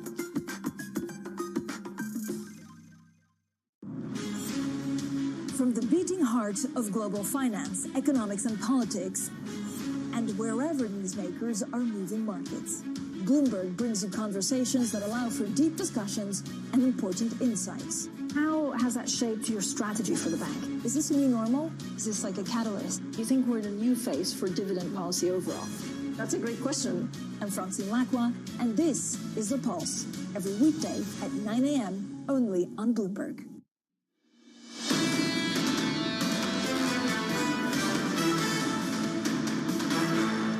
Four-day losing streak on the S&P 500, attempting to prevent it becoming 5. Your equity market with a lift here on the S&P after a pretty flattish close on Friday's session. In the equity market this morning, up by 0.4% on the S&P. On the Nasdaq right now, up by 0.6%. The Nasdaq on the month. On the Nasdaq 100, Tom, we're down 6.7%. Pretty brutal stuff for the month of August. I mean, I was tearing up here. We will talk about Harry Kane later. I was tearing up, John, this weekend watching him with Bayern Munich. But while I was doing that, I was looking at the drawdown, and you were on the phone with me briefing me because I was out of touch. And the answer is, I mean, I'm sorry. Equities really, I mean, come on. With all the gloom that's out there, August drawdown from the peak. SPX down 5. You mentioned 6, 7, whatever it is now. Down -3. NASDAQ -7. Those aren't even corrections. If you told me where the bond market would be, Tom, over the next month, and you said we'll get to these kind of levels again, I'm with you. Perhaps I would have expected some more damage on the likes of the S&P 500. Yeah, I mean, 30 basis point move in the last month, over the last few weeks on a 10-year yield. I was thunderstruck. I looked at NVIDIA, which I've frankly never looked at in my life, and it's barely pulled back here. I mean, it's got a little bit of a pullback. Microsoft's more Apple, some of those names, but... Earnings from them. What does NVIDIA do? Earnings from them in a couple of days. We'll talk about that later, Tom. In I a was bond tearing market, up on the break. 2-year, 10-year, 30-year, some really interesting levels over the last week or so. If you've been at the beach, welcome back. A 30-year yield. A 30-year yield that we haven't seen for the best part of a decade. A 10-year yield at the close last week that we haven't seen going all the way back to 2007. Lisa, 429.82 on a 10-year. On a 30-year, 443. Hello, up 6 basis points. And we've been talking about what's driving this at a time where we're going to have a couple of auctions this week on a quiet week ahead of Jackson Hole. Should be interesting. 20-year auction on Thursday. Here's the question. Is this being driven by higher inflation expectations or by a higher premium expectation that basically people are going to demand more to lend to the United States because of the deficit and the lack of really fiscal restraint that we've seen even during a period that has been strong? Higher so-called term premium has been a part of the conversation. Let's turn to foreign exchange just to wrap it up for you. On a euro, just short of 109 at the moment, 108.94 on that currency pair, positive by 0.2%. Under surveillance this morning, counting down to Jerome Powell's speech at Jackson Hole on Friday morning, 10:05 Eastern Time. Former National Economic Council Deputy Director Jason Furman, writing in the Wall Street Journal, in the short run, the Fed should be aiming to stabilize inflation below 3%. If it can achieve this goal, then it should shift to a higher target range for inflation when it updates its overall strategy around 2025. This is so controversial, so divisive whenever this topic comes up. I remember when Mohamed El-Erian floated this a couple of months ago, and he asked a pretty simple question, Tom. If we all got around a table today and said, what is the appropriate inflation target? Right. Would we come up with 2 or would we come up with 3? They had a symposium in Dallas for John Taylor of Stanford years ago, and they actually agreed that they weren't even at 2%, they were sub 2%. So the idea of getting back to 2% is a big deal. And then you engage the debate, and there's a lot of mumbo jumbo on our side. What I would do is listen to experts. Richard Clarida owns a high ground on this with his expertise on a strange thing called dynamic stochastic general equilibrium theory. And even the former vice chairman, John, migrates away from 2% to some newness. As a formal official, he's a little vague. But where is that in between? Is it 2.7? Is it 3.2? That's the debate. In the secular outlook over at PIMCO, which the former Fed Vice Chair Rich Clarida led, Lisa, there was a question as to whether they would tolerate 2 point something. That was the